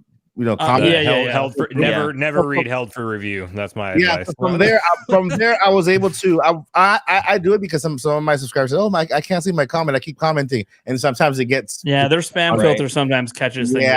So I go there and I see some people that this is fine. But then that one was like, what? I'm like, so I went ahead and just reported it and blocked it. So I don't have any issues blocking people. Like they literally, I think I've blocked more people than I've subscribed to my channel. Just to make sure that the community is safe because I want to keep my community safe and clean and a lot of keyboard warriors out there that act tough online. Yeah. They won't even dare say any of this stuff they say to us to our face ever. Yo, I kind of Ever. want to announce, like, if we go to like PAX or something, hey, I'm gonna be here. If you hate me, I can't wait to see you. And please look down upon you. I'm just kidding. Well, they don't look down upon me because I'm short as hell. Plus, they come. They're like 7'6", 300 pounds. I'm gonna have to. Andre come in the stilts to make myself look like I matter. Moon boot it. You know, it'd be really funny. Watch like Shaquille O'Neal's like actually like a hardcore Nintendo fan, but his alias is like some hardcore troll on the internet, right? He hates all of us, and he's like, "All right, bet I'll be there." Yeah, and then right. Shaq's there. I'm here. What you gonna do now? I'm here. I would proudly take a Shaq Fu beating. I'm like, I would proudly take that. no, can I have a game? Can I have your autograph? And then you can punch me afterwards, man. You can punch me afterwards. just right. Yeah, Yeah. no. What's gonna happen? He's gonna grab you, throw you in a dumpster after he beats you up, and then he's gonna leave the autograph on your back while you're unconscious. No, There you go. I'll Oh, take boy. it. I'll take it. I'll take it. I'll take it. Before, There you I'll just have somebody film the whole thing so that people believe it happened. I just want Dwayne Johnson to Yeah. give me the rock bottom, and I'm good. Yep. Yeah, There you yeah. go. That'd be awesome. There we go. Give me the people's elbow, buddy. Yep. Just give me it. So I got an idea, guys. And I'm really curious how you guys feel about this. So I think I agree. There's got to be something Mario. I think I would even argue it's got to have Mario in the name.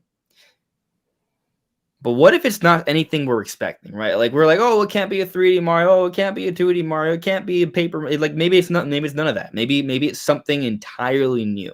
Mario Like Kart game, a Mario Kart game. a Mario Domino's game, or Mario like Mario all- board game. all That in one. isn't Mario Party. Yeah, one of those all-in-one games that have like checkers and Like tennis. 51 Mario worldwide Uno. They have it. It's Mario called just 51 hit. Worldwide Classics. They just doesn't have Mario in the name. Mario themed. It's actually really good. Just put Mario. Yeah, I played Yeah. with before Wii Sports came out. That was our bowling. That was out to go bowling. It was pretty cool. Yeah, that's pretty cool. Yeah. I remember one night I was actually in Colombia and I took it out and we were just playing like darts with it like all night. Oh, yeah, Really fun. yeah. But here's my idea: a legitimate Mario Bros game. So remember the first Mario Bros game? Oh yeah. Yeah. How it wasn't like Arcade it was style. like arcade where you're- style. It was Yeah. all about cleaning the pipes. Yeah. Yeah. Make a 3D-ish version of that. Like it's not meant to be a side scroll. It's not meant to be an adventure. It's just kind of more of like it's a game built around that concept. Sure. And it's its own standalone thing. It could still look really cool. If they make it in 3D, it doesn't have to be like a super ambitious thing. It wouldn't be like open worlds. It would just be like these arenas, right? And you play as Mario, Luigi, maybe Peach and Toad or whatever. You got 4 characters, or maybe you add in like a few others like Donkey Kong stuff. And it's just like this multiplayer game where it's very arcade-esque. And it's about like clearing out the arenas. It's based off that concept of the original Mario Bros. And that comes out alongside, not alongside the movie, but sometime this year. Yeah. I think that would actually work really well. It would Dude, feel we're only different. a month. We're only a month and a couple of days away from the movie coming out. Yeah, it's crazy. So Insane. so if they were to release any Mario game, it's not gonna come out with the movie. We can rule that out. Yeah, their Mario marketing is the movie right now. And if there's anything Mario is coming out second half for sure. And I mean, with that commercial, that hilarious commercial, they did a good job with that. Mixing in like you actually call and talk to the plumbers and everything, like with Luigi, and then you can go to the website and then you can actually get a text message because I sent them a text message. And they replied back to me, and then they said they were having issues with it. Like today, I got a text message today from Luigi saying that somebody hacked their lines, saying that something is happening, which I guess they're gonna tie it in with the movie, which is really cool. I text back, please text back, stop, so that so it's crazy. It's like they're bringing it into the real world.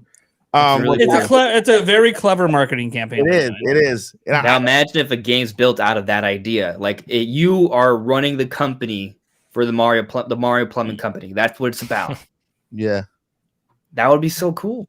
Yeah, and they'll release it on our mobile phones. Yeah, I Probably. listen. They should do it on Switch. I don't though. even think it'd be a bad game on a mobile phone. It would just I can't say anything about that. All right. yeah, keep your mouth shut. Yeah, I don't want to get. Yeah. Yeah. Mike just almost got someone in big trouble. That's not Link's Anyway, crossbow training on. 6. moving on.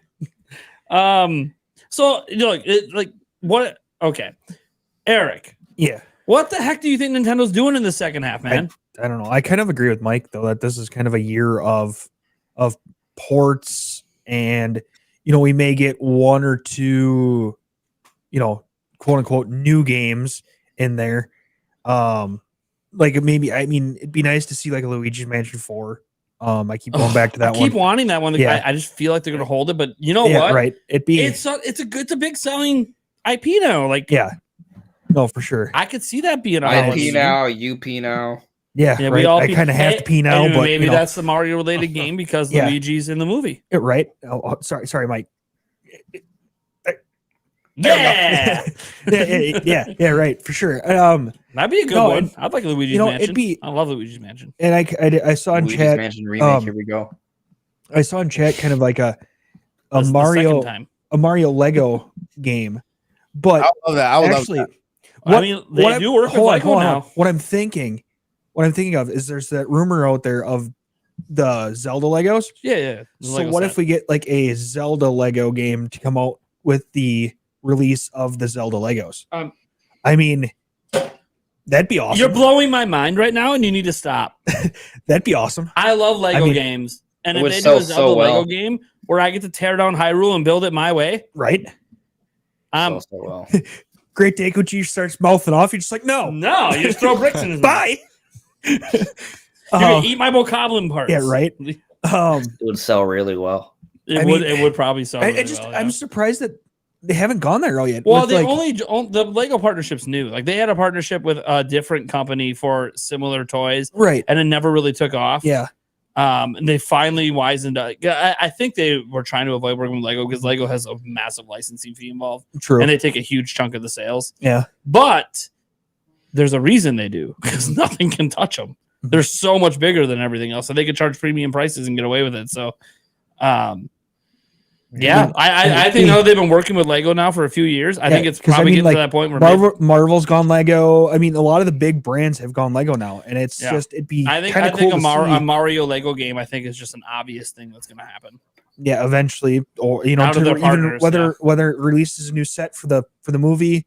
You get Mario Lego game with the set for the new movie, or the Zelda game, Lego game to come out with the Zelda sets. I wasn't even thinking about that, but it's so obvious that we're going to get crossover Lego games. Like shut up to chat for that one. I can't. I really wish I would have caught who said that, but that's a really good idea though, because again, now that we know that we factually know they're partner companies now, they work together. Yeah. So now that they're doing that, it's just video games. They both do video game stuff. Why wouldn't they have a Mario Lego game? Why wouldn't they have and like the Lego brand video games are so family friendly, so like they don't got to worry about that. They're usually of a certain quality level, bare minimum, so it's not something that's going to hurt the brand by releasing a bad game. Like it makes a lot of sense, and I think it would sell extremely well. Mm-hmm. Yeah, for sure. That is the one I wouldn't see coming either. Well, no, now I would. Now I would, right. I wasn't before you brought it up. And shout out to chat. Yeah, see, I'm trying to go back through and try to see if I can find it here real quick, but we read chat sometimes. Yeah. Oh, Lego Adventures. Javier Nunez. Lego Mario Adventures. There we go. Javier Nunez. That was. And we've had like exclusive Mario games before, or Lego games before, like Lego. Was it City Undercover or something like that? Yeah, like Lego City Undercover. Yeah. What? Yeah. Yeah, that was like an exclusive. Yeah. So I mean, that'd be cool. Kind of a cool thing. Kind of those kind of possible mid-tier games just sprinkled throughout the year. But I think Mike's got it though with the ports. Some of them may be big banger ports, but it's gonna be ports. I think it's just leading into next year. I believe at the beginning of the year, March-ish, we're gonna get that new system. So I would like Mike brought up like Wind Waker and Twilight Princess. Like as much as I'd love them to come out this year, I kind of think because they technically already had HD versions done, that the logic Nintendo's holding on is when we bring it back, it needs to be more than 1080p. We're going to go to 4K with the new system. Like Nintendo's going to still want to have ports for Zelda on the next system. Like they sell too well. They're going to want to have something to put between Zelda game releases. So I kind of feel like they're going to hold on to it just because we're getting Breath of the Wild DLC this year as well. Sorry, Tears of the Kingdom DLC. Like I know they didn't announce it yet. They haven't announced it yet, but that would be something that they would announce probably closer to launch, because they just opened up digital pre-orders for the game. Yeah. So I kind of feel like they'll announce that later. There's a few angles to this, right? And I've always assumed it's DLC 2. Like that makes the most sense. It could not be. But also, part of me actually kind of agrees with Mike that maybe Twilight Princess and Moonmaker could come out in the second half of the year. So it's hard to say what they're going to do. I mean, maybe there's no DLC because there's just a definitive end at the end of this game. Like, right, and that's the possibility. But here's another possibility, and I've brought this up before.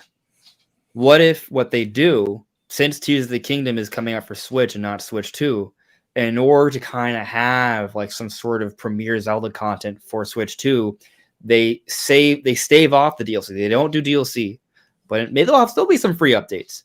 But they wait maybe about a year and a half, and then they announce an expansion pack, but only for the new system. But they wait enough time so that way, it doesn't feel they bundle it back in, they sell it for $70 again, the whole new game, but you get the glorified expansion. And I mean, I would personally prefer that it's still available for Switch owners, but it as a selling point for the new system, who knows? Yeah, but the main idea would be to use that expansion adventure to do that, right? We look like back when Breath of the Wild came out, the DLC was honestly, like, in comparison to how DLC is now handled for most games, pretty disappointing. Like, it was good, it was enjoyable, but like the expectation now for a lot of big games is to have DLC that actually adds like another adventure.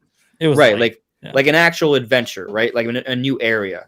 So like you look at Xenoblade, that's a great example. Like Torn of the Golden Country, right? So like maybe like a Tears of the Kingdom 2.5, something like that. And even like what they're doing with Xenoblade 3 and knowing that Monolith Soft is now way more entrenched in helping with Zelda now, even than back then where the Zelda team had never really done DLC before. So I kind of feel like they could get away with the weaker DLC the first go around because they didn't really know what they were doing. Yeah. Now they've had 6 years and all this time to really map it out if they want to get those sales. You know what's funny about this, Nate? So how earlier you got me upset because you were saying they'll give us Prime 1 through 3 on the Switch, but Prime 4 will be exclusive to Switch 2. Yeah. Well, now I'm saying that they'll give us our Tears of the Kingdom, they'll give us Twilight Princess and Moonmaker HD this year, but then next year they'll have a Tears of the Kingdom expansion that'll be Switch 2 exclusive. But I'm not upset about that. The thing is that neither of you should be upset because even if they do that, Andre will still buy the other. Because here's the thing: if they even release the game, 100%. If they even release the game and it's 60 FPS and 4K upscaling on the next system, I'm buying it again anyways. So sure, give me some extra content with it. Let's go.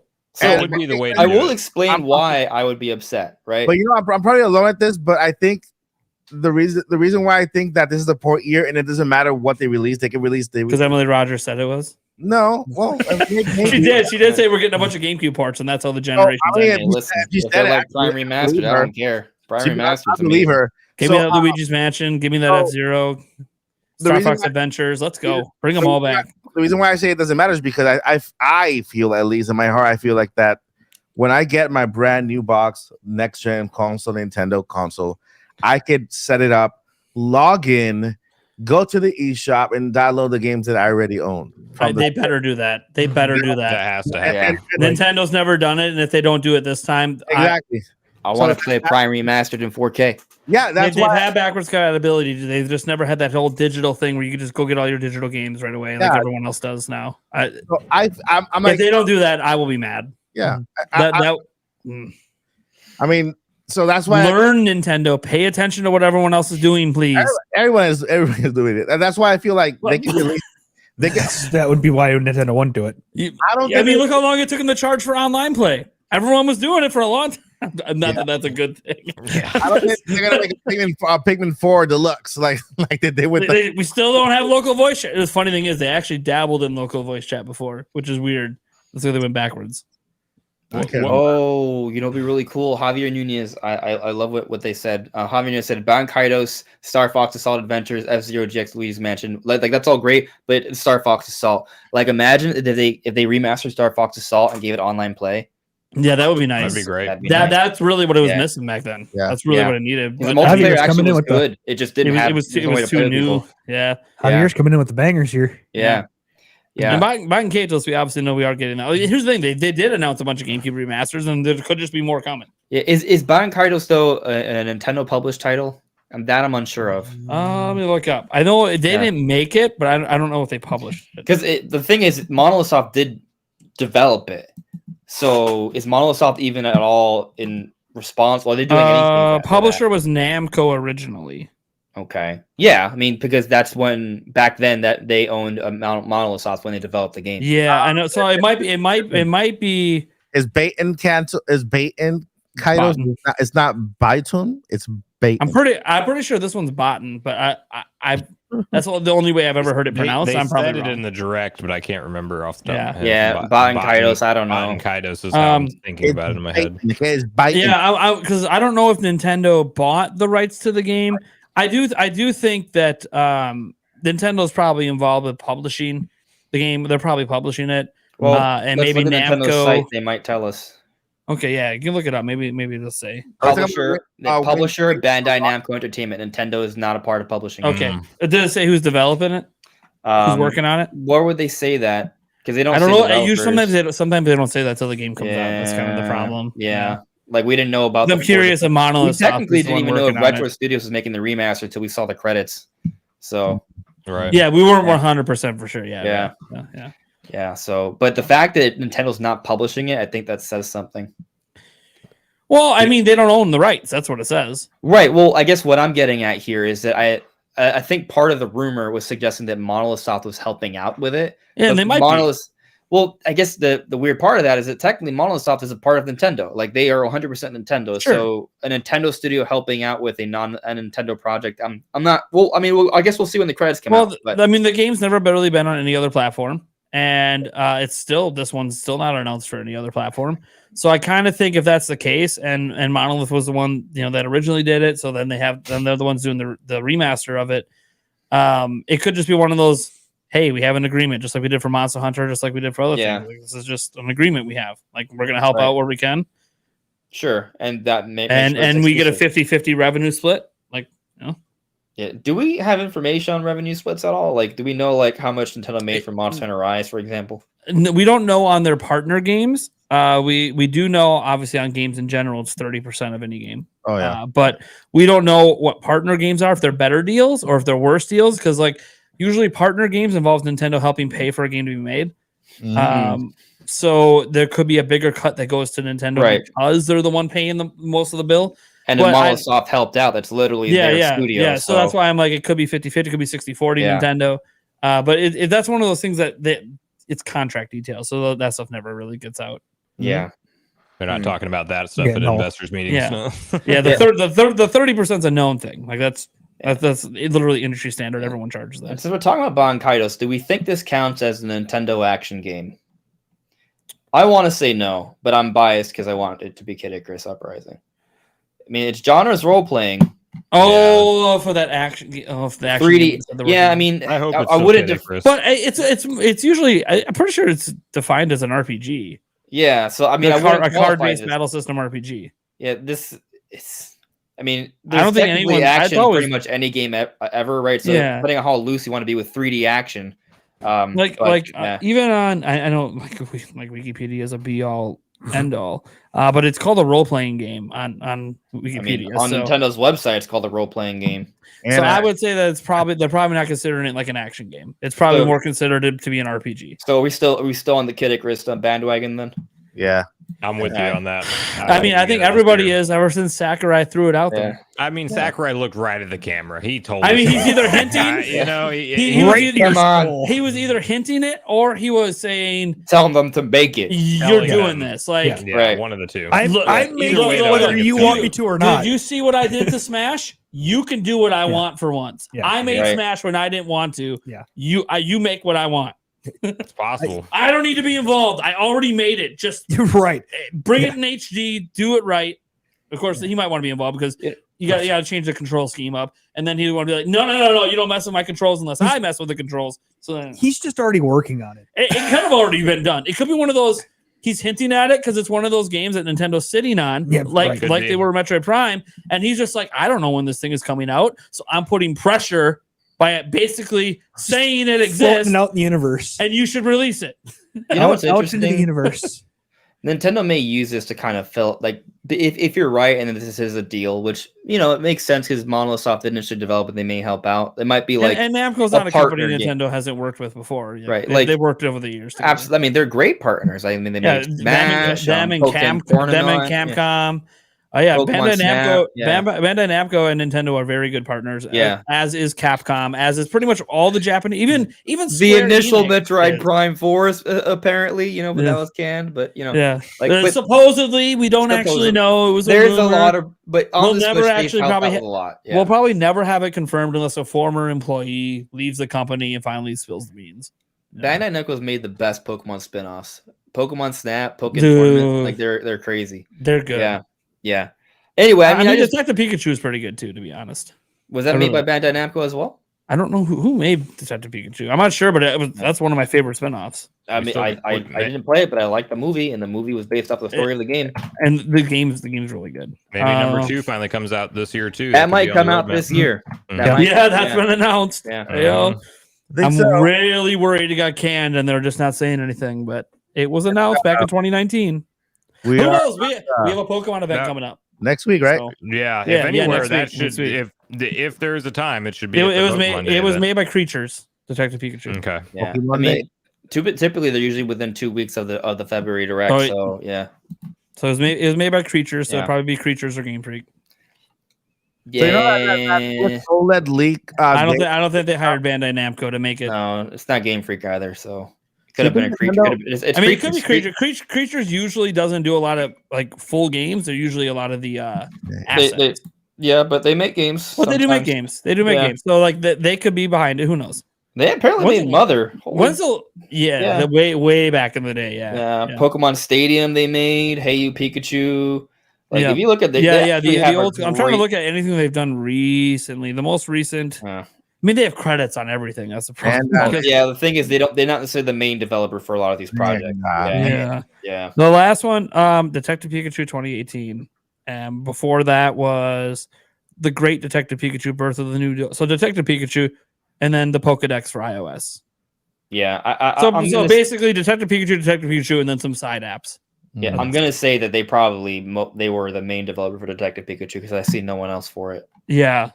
And they actually made that game. They didn't just. They did Poke Park on Wii as well. You know what? What game I would love to see Bandai Namco bring to Switch? At least a remastered version. The Xenosaga Episode 1, 2, and 3. Ooh. Yeah, because a lot of people. There's supposedly like a very subtle connection between them and Xenoblade. Yeah. So. Yeah, that'd be cool. I've always wondered about that franchise, like what's going to happen to it. I mean, I played it on PS2 a long time ago. Like Monolith Soft is such a great library of games that you just don't. Some of them are just in limbo because Nintendo bought them, they didn't get the IP rights to those games. So it's so crazy because I don't think people realize just how. Then you see Monte Kato's coming back. You see Monte Kato's coming back, and you wonder who's coming back. Well, with Baten Kato's coming back, you have to start wondering about Monolith Soft's entire back library. Well, it seems more feasible, right? Yeah. For those who don't know, Monolith Soft used to be the other half to Squaresoft, which is now Square Enix. So hence the soft name. You go back to the 90s and before, like a lot of those huge RPGs. Squaresoft bangers. Monolith Soft is right there. After that. Yeah. Softies. Yeah. They have credits in a lot of Final Fantasy games back then. Yeah. Right? There's a reason like people get surprised. Oh, Monolith became this really big deal. They've always been a big deal, and it was very shocking to me they let that studio go to Nintendo. That then they allowed Nintendo to. I'm shocked they let Nintendo buy them. But then again, Square Enix went ahead and sold off everything. So in hindsight, it's not really shocking because they've sold off everything that isn't making Final Fantasy basically. But I just hope that with Monolith Soft's next IP. Which, by the way, if that rumored new IP, if it's coming from the next system. I hope it finally becomes mainstream because I think Monolith Soft deserves to have like a mainstream IP. I mean, I would love it for Xenoblade to become that, but if it has to be something else, Yeah, I'm worried that whatever that new IP was that they're working on is going to be niche again. Which, by the way, even if it is, it's going to probably be amazing based on their track record. But it's also like, God, you guys are so good, you deserve something that's amazing and mainstream. I've been kind of holding off on a video about it, but maybe they're making their Souls style game. There's some art that looks like it. Maybe the only studio from Nintendo I would even trust to attempt. Okay, there's two ways they can branch. They could be successful. One, they create a platform with a unique character that looks good, or they can create a world, Zelda, Legend of Zelda type world, fantasy world that people can immerse in. MMO. I mean, you don't know. MMO. Massive multiplayer online game. A medieval fantasy world like Zelda, but multiplayer, massive. I thought you were gonna go. They team up with Universal and create a brand new IP as a movie, and then they turn that into a game. That's where I thought you were going for a moment. I was like, that's how they get successful. No, right. Okay, yeah. No. That was actually, it was a good point with Metroid. I think obviously Nintendo has a history of creating iconic characters with new IPs, and those characters stick around and it helps the IP grow. It's interesting coming up with unique concepts. Obviously, like the most recent example, obviously Splatoon and the way that franchise blew up. Yeah. ARMS, I feel like could have been a franchise. Why we haven't had an ARMS 2? Maybe they're just waiting. Maybe it's a once per generation game like Smash is. Yeah. So maybe we are still going to get an ARMS 2, because I'm sorry. I know that people are like, why would we get another ARMS game? Hey, 2.5 million in sales might not sound like a lot in context to all these other games. Go look at what like Mortal Kombat and all these other fighting games are doing. They don't sell big numbers. Smash is not the bar you measure fighting games at. It is that is an otherworldly. Yeah, Smash is actually the best-selling fighting game of all time. That's not even close. It's not even close. I was actually shocked when I heard that Smash Ultimate was the best fighting game of all time. I was like, really? That's amazing. And in part, yes, Smash Ultimate sold amazing well, but it's also because Smash fighting games, to your point, they don't sell that well. Yeah, fighting games are not very popular. So that's why I'm like, 2.5 million is really good for a new IP fighting game. Dude, you got to follow that up. You can crack 3 mil with the next one, but maybe. But also, we'll see. But now it's going to be on a new Switch. Launch your Switch, I think, may have helped it though. I think Switch has boosted sales of a lot of things, but I do think that like if they release it at the right time, you know, in its own little window where there was nothing else coming out for a couple months, it could be, but all right. They tried to make it their next Splatoon, and I thought that was really cool. I want Nintendo to do more of that. I want more on. I first off, even that codename Steam back on 3DS, like they went through that phase where they were actually for a few years kind of trying to push some new IPs. Yeah. Now Splatoon's the one that stuck, but still. Yeah. I mean, I think Nintendo should do both, right? Like you create your Zeldas, your Metroid Primes, your 3D Marios, but then have your Splatoons, your ARMS, try out something new. Like have a healthy balance of both. You can't do anything without arms. I'm still waiting. I don't know. Some people are pretty good with their legs, so maybe that'll be the sequel. There's that. I found I'm interested here that fandom.com, they have a listing for ARMS, and they say ARMS 2 is an upcoming third-party expendable fighting video game developed by Nintendo Studios and Studio Lily. Is it Lily? For the Nintendo SG Go, releasing globally in summer of 2023. It is the second title in the ARMS series and the first to be released for the DS Go. What? You know how Google is now like an AI or whatever? Chat. You mean you're using Chat GPT right now? Google's not using it yet. Google's not using it. There's a beta version of Bing that does it. What's the DS Go? DS Go to release on the DS Go. I'm thinking this sounds made up. Somebody asked AI to write them what would happen in 2023 if Nintendo stuck with the DS lineup of consoles. Oh yeah, that could be it. Something weird. It's all right. It has like a whole page on. Are you talking the Fantendo fandom? Yeah, Fantendo. Oh, the Fantendo thing. All right, I think that's gonna wrap up our podcast. Actually, I just realized how late it got. Mike, what do you got going on? And where can they find you? Well, I have a lot going on. I have a lot. I'll see you later. Mike Odyssey, YouTube. Thank you. Anyway, you guys can find me, Mike Odyssey on YouTube. Of course, we got daily videos there. Gotta apologize to everybody. My daily videos are not at their normal top quality just because we're going through something family-wise right here. My father-in-law, if you guys didn't know, has stage 4 cancer. He's been going under chemo for the past 2 years. We feel like it's the end. You know, it's there. Yeah. So right now we're basically on call, transitioning, kind of going. We're traveling about an hour and a half away and back. just so basically, I've been distracted with that and trying to get videos out at the same time, make sure that I don't miss a day. I don't miss a day. Maybe I'll get a video out with 1 story or 2 stories, but I'll always get a video out. But that's what's happening in the background. Because of that, I had to postpone the podcast coming out and other things. You guys already know I had surgery. That happened also. So yeah, like I said, I had a lot was going on. But there's things going on that are kind of keeping me kind of, a lot of things are on hold.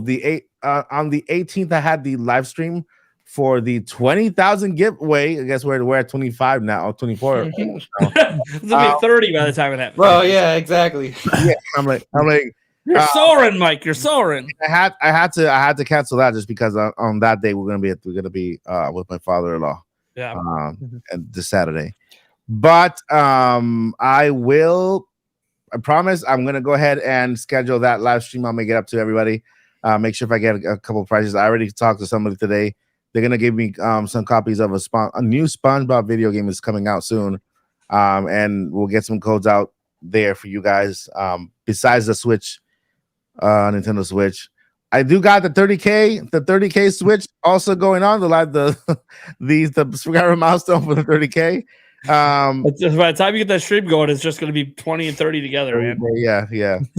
But yeah, man, that's what's been going on. Just trying to hustle, and it's kind of sad that all this has been going on because I took a leave of absence from work for the first time ever. I've been off work for 2 weeks and I feel jittery. I can't get used to it because I've worked every day of my life since I was 12 years old. Literally, my first job. Newspaper boy with my bicycle at 4:00 in the morning, just throwing out newspapers. Did you break any windows? I broke like Paper Boy. That's another game that should come. I did break Paper Boy needs to come back. I did break remaster. It was fun breaking a few windows, but nobody. You're on your bike. You could run away. Yeah, nobody ever found out. But this is the first time actually I'm off work just because of my eyesight too. I'm already at 50% on my own only one good eye. 50%. That's it. So basically, I could barely see the screen. You guys, I don't know who's in the podcast right now. Some stranger out there, Stranger danger, Mike. Stranger danger. Yeah. So I'm off work, taking leave of absence until I can get my eyesight back to where I need it, and then all that other stuff happening. So. But yeah, you can catch me on Twitter and Mike Odyssey YT, and at Instagram Mike Odyssey YT as well. And if you DM me on Twitter or Instagram, you can actually get me faster. And then of course on Discord. But yeah, nice. Sunbro Nation, what you got going on, and where can they find you? Yep. Well, first of all, shout outs, Mike. I know family stuff like that can weigh on, trying to work on passion projects. So best of luck to you, brother. But I know you'll pull through. I got 6 videos a week dropping pretty consistently on Sunbro Nation. It's on everything. So if you want to follow me on Twitter, that's the platform that I'm most active on other than YouTube. Otherwise, it's a lot easier to reach me on there. If you want to tag me, reach out to me and stuff like that. But 6 Nintendo focused news videos per week. The weekend video either goes up on Saturday or Sunday, and it's sometimes more topical depending on what's happening, but nothing major other than that in the pipeline. Going to try to do live streaming more. Had a ton of fun live streaming the most recent Nintendo Direct, and I would like to get into some kind of cadence of live streaming as soon as my schedule will allow it. So that's kind of a down the line project, but everything else, Sunbro Nation and all the social media out there. So look forward to hopefully seeing you guys come by. Hold up, I thought you love Facebook. Well, I got everything, but it's just I'm mainly active on Twitter besides YouTube. But you say you love Facebook. It's your passion social media website. No, not at all. I heard Sunbro Nation was joining Facebook Gaming. Right? Hey, if they drop a check that's big enough, well, no, I wouldn't leave YouTube. That $10 million. Facebook Gaming is. I don't know if that's ever gonna. Oh yeah, I'm surprised it's still around, to be honest. Yeah, me too. I'll just restart. What you got going on, bud? Where can they find you? Yeah, well, I'll tell you what's not going on. Wait, restart. Okay, restart. All right, here we go. So another Valentine's Day has passed, and I'm still single. And apparently, I have terrible hair. So figuring that one out. But I told you. See, I wasn't the only one, right? I don't think people say it's terrible. Is long. I was trying to be honest to help you out for future knowledge of haircuts. You're wearing a hat. You're wearing a beanie. You guys are wearing headsets. Listen, man, what I got to start doing is just like wearing a hat like this. This is Andres Restart. Like that. I have goop I put in my hair. I just didn't do it today. That's all. I don't know. Yeah, it doesn't. I honestly don't care. Whatever. There you go. Yeah. You getting fight someone who loves you for you, not your hair. Listen. We already got red hair. Okay, you need blue hair. I like my black hair. I like how black and messy and curly it is. Yeah, I like my hair. Okay, I go for the messy look. It's what I do. It's what I do. It's what I am. I'm crazy. You are who you are. You should be proud of it. Yeah. That said, single Andres. Yeah. So ladies, I've been doing discussions. Check out his live streams, ladies. He's single. Apparently. So yeah, I've been. It's not. I've been single for a long time. You're the one that said you. I've been single for a while. It was just a joke. Yeah, but I am single anyway. Joking aside, I've been doing discussions on different people's channels. I did one about Metroid on Luna Tunes this past week, and I did one with Joey on Game Explain. Came out today as well. It's pretty cool. And I put out my own Metroid video today, which talked about some teasers for Metroid Prime 4 and Prime Remastered, and I will eventually get to Xenoblade and Pikmin as I have promised. They will come out later this week, and there will be more Zelda. So stay tuned. On Just Restart. You'll find me on YouTube. Restart. There we go. Press restart. Oh, yeah, I got restart again. Okay, all right. So my name. So my name's on Just Restart. Valentine's Day just happened, and I'm single. We can stop right there, and you can find them on Tinder. If you're in the Florida area, I deleted it. Yeah, but he had it. See, he had it. Yeah, that's you still might be able to find them. You still might be able to find them, and he might decide one day he's lonely and he'll log on and check his message. Anyways, GameMatch.com. Hey, you're the one that brought it up. I wasn't going to say anything about relationships. I brought it upon myself. Yeah, it's okay. By the way, it's totally fine to be single. Eric over here is single as well, ladies.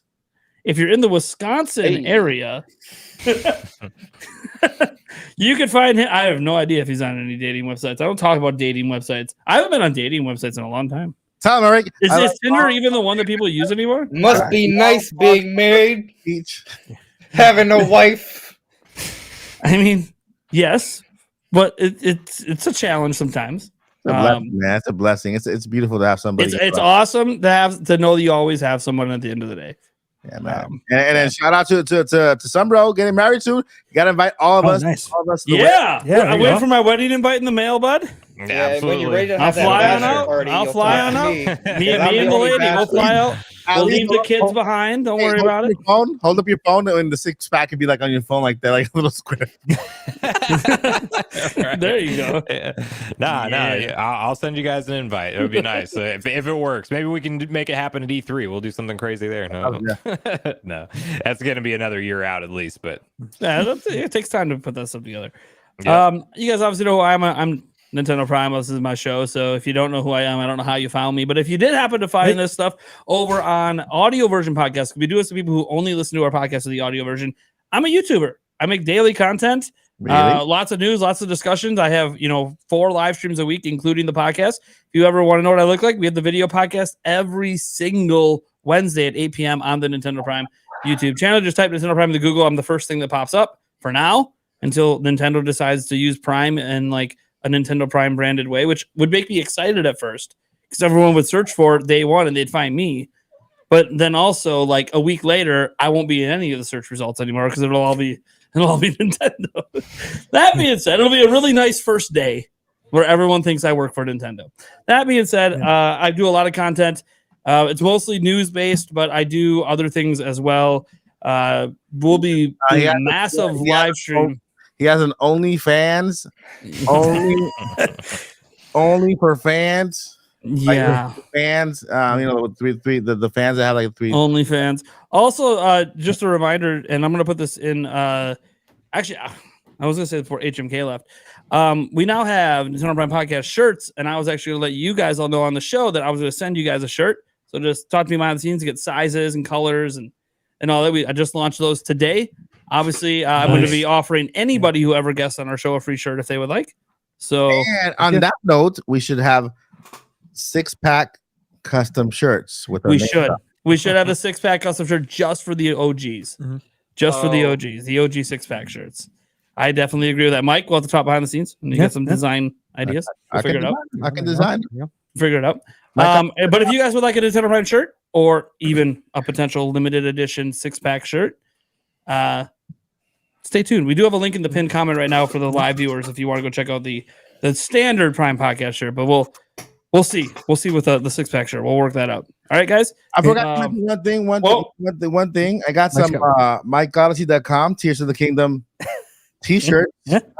Custom. Nice. Custom Tears of the Kingdom edition t-shirts. They're pretty badass. I gotta admit. I might actually order one. Nice. And listen, instead of being $25, $25, $30, they're only $14, guys. Holy cow! Yeah, good value. Hot dang! Yeah, you got them down. You got them down. Yeah, $14, great quality. I already have a couple people who send me pictures of them when they tell me that they feel amazing. So, yeah, man, MikeGalaxy.com, the merch. But if you want the best quality shirts, go to intotheam.com/10. Get your 10% off. By the way, those are premium shirts and they cost a lot more than $14 because they're pre-shrunk and everything. But no, yeah, these shirts are awesome. I'm fine. I actually have one in the cart right now of Mike's shirt because I'm Zelda, baby. He hooked me. He hooked me with Zelda. I need my Tears of the Kingdom merch. No. Pokemon coming soon. I'm designing a Pokemon one. Like a custom Pokemon one. Oh, you know he's launching that with the Pokemon event next week. It's happening. Yeah, shirts that won't get me arrested. Just yeah, you gotta be careful. Pokemon company's very they're custom. They tear down everything, Inspired by Pokemon. I want to get the Star Fox jacket, and I want to get it for Ruby. It's not. It might be not. There you go. I want to get like a Star Fox jacket for Ruby, and she can be Star Cat. By the way, anyone who likes my Hype Responsibly shirt, speaking of merch, you might want to buy them soon because they're going to be taken down and they will never come back again. Yeah, that's true. Nintendo Prime. I ripped them off. I'm done hyping responsibly, so we're no longer going to be selling hyping responsibly shirts. Oh boy! Oh, by the way, Tears of the Kingdom ruined it. And on that note, I have a T-shirt called Nintendo Direct. The hype is real. There we go. Let's just keep the marketing going. Yeah, right. I love the chat right now. They're coming up with a whole bunch of great like shirt designs. Paws of the Wild, I'm gonna Meow Blade Chronicles. I have a zip hoodie potentially launching here in a couple of weeks. I'm waiting to get some samples in before I decide to. I'm just saying, Nintendo Prime Podcast zip hoodie coming in. You might go, "Where's my Nintendo Prime hoodie?" Look. Okay. I'm not a graphic designer. I just happen to have a really cool looking podcast logo that makes really good merch. My actual logo for my channel is just a red bomb, and it just doesn't look good on shirts. I'm just being honest, okay? I might hire someone. Actually, I put that out earlier today that I might hire someone to make some custom designs. But the podcast logo is sick. Dude. Maybe I should just hire Mike. Yeah, he does such a good job with designs. I should just say, Mike, here's $100. Make me some cool stuff. Yeah, man. An hour? And then you'd be like, but I need my ideas for me. Nah. Anyways. Anybody who needs design ideas, I'll share. I know you're really good. Like, weren't you the one that helped that redesign that Andre's Research channel looks so sick right now? Mm-hmm. Yeah, man, that was a secret. Oh, that looks sick. I'm sorry. It's an amazing redesign. I love it. I promised not to say anything, so I'm not saying anything. Well, it's out there now. It's out there now. Yeah, I broke the silence. I wasn't made to promise. Yeah. Mike's a nice guy. He helps people out. It's called a facelift. Yes, a facelift. Yep. Now you're just gonna give me a hair lift. Listen, now ever since he got a facelift, the views have been coming in too with that facelift, right? Yeah. Hey, 14,000 subscribers. Yeah. Hey. Whoa. Yeah. That was my fastest 1,000 yet. Hopefully tomorrow wake up at 15. Yeah, hopefully you wake up a month from now, you're at 20. Let's keep it rolling. Yeah. I would be very, very nice, but we'll see what happens. I would be very nice. Even that would be very nice. That He's so excited about it. He's so excited he can't speak normal English anymore. Anyways. All right, guys. Thank you so much for tuning in. Oh my gosh. Eric. Hold on. My bad. I cut off Eric. Yeah. No. I something tangentially gaming related. We do have to have a moment of silence for Internet Explorer. It is now officially dead. I thought it was already dead. No, that was end of support. It is officially disabled through updates yesterday. Well, you know, So, they released Internet they Explorer released is the beta now- version of Bing, and the AI decided it's time to kill it. It is the end of an era. Yep. The Internet AI is like, Explorer is people no typed more. in "What is Internet Explorer?" and it said it doesn't exist. So Well, Never rest liked in it. peace, yeah, right. Internet Explorer. You served me well the one time I used you back in the 90s to download Firefox. Exactly. Don't they just use Microsoft Edge now? That's Yes, not they do. And, But- and Edge is pretty good. Yeah. Edge is Edge pretty is good good. because it's based on Chrome. Yeah. I still like Safari the best. And that I say that as someone who hasn't actively been using Safari that much. But I hated when Apple killed Safari for Windows because to me it was my favorite browser, man. Yeah, I still got it. Well, I wonder. They're all your Yeah. Macs. Why don't you go over all of the computers you have in your house? I only got 2. Mac. Yeah, but Mac but never mind. We're not going to get into it. We're not going to get into it, Mr. Apple employee. We know Apple employee has Apple products. Who you know what? I can't even talk. I just switched to a 14 Pro Max and I have a Mac Studio coming in like a month. So I'm basically going all well. Nope, I will still have my Windows laptop. Yep. I'm not There you go. completely leaving the desktop space. I need to be able to game. Hey, I am I am looking for a PC gaming PC. I'm looking for one because I need one. You know. Yeah. I mean, it's just the reality. PC gaming isn't that great on Mac. It's just the way it is. Yeah. I just bought a new. It's getting graphics better with card certain games, but it's very, very specific games. and RAM So. and other things that I do not know how to set up. And by the way, remember, guys, they're releasing an update for the Switch dock next week so you can download more RAM. This is the Nintendo Prime Podcast. Have a good day, everyone. Later. Never give up.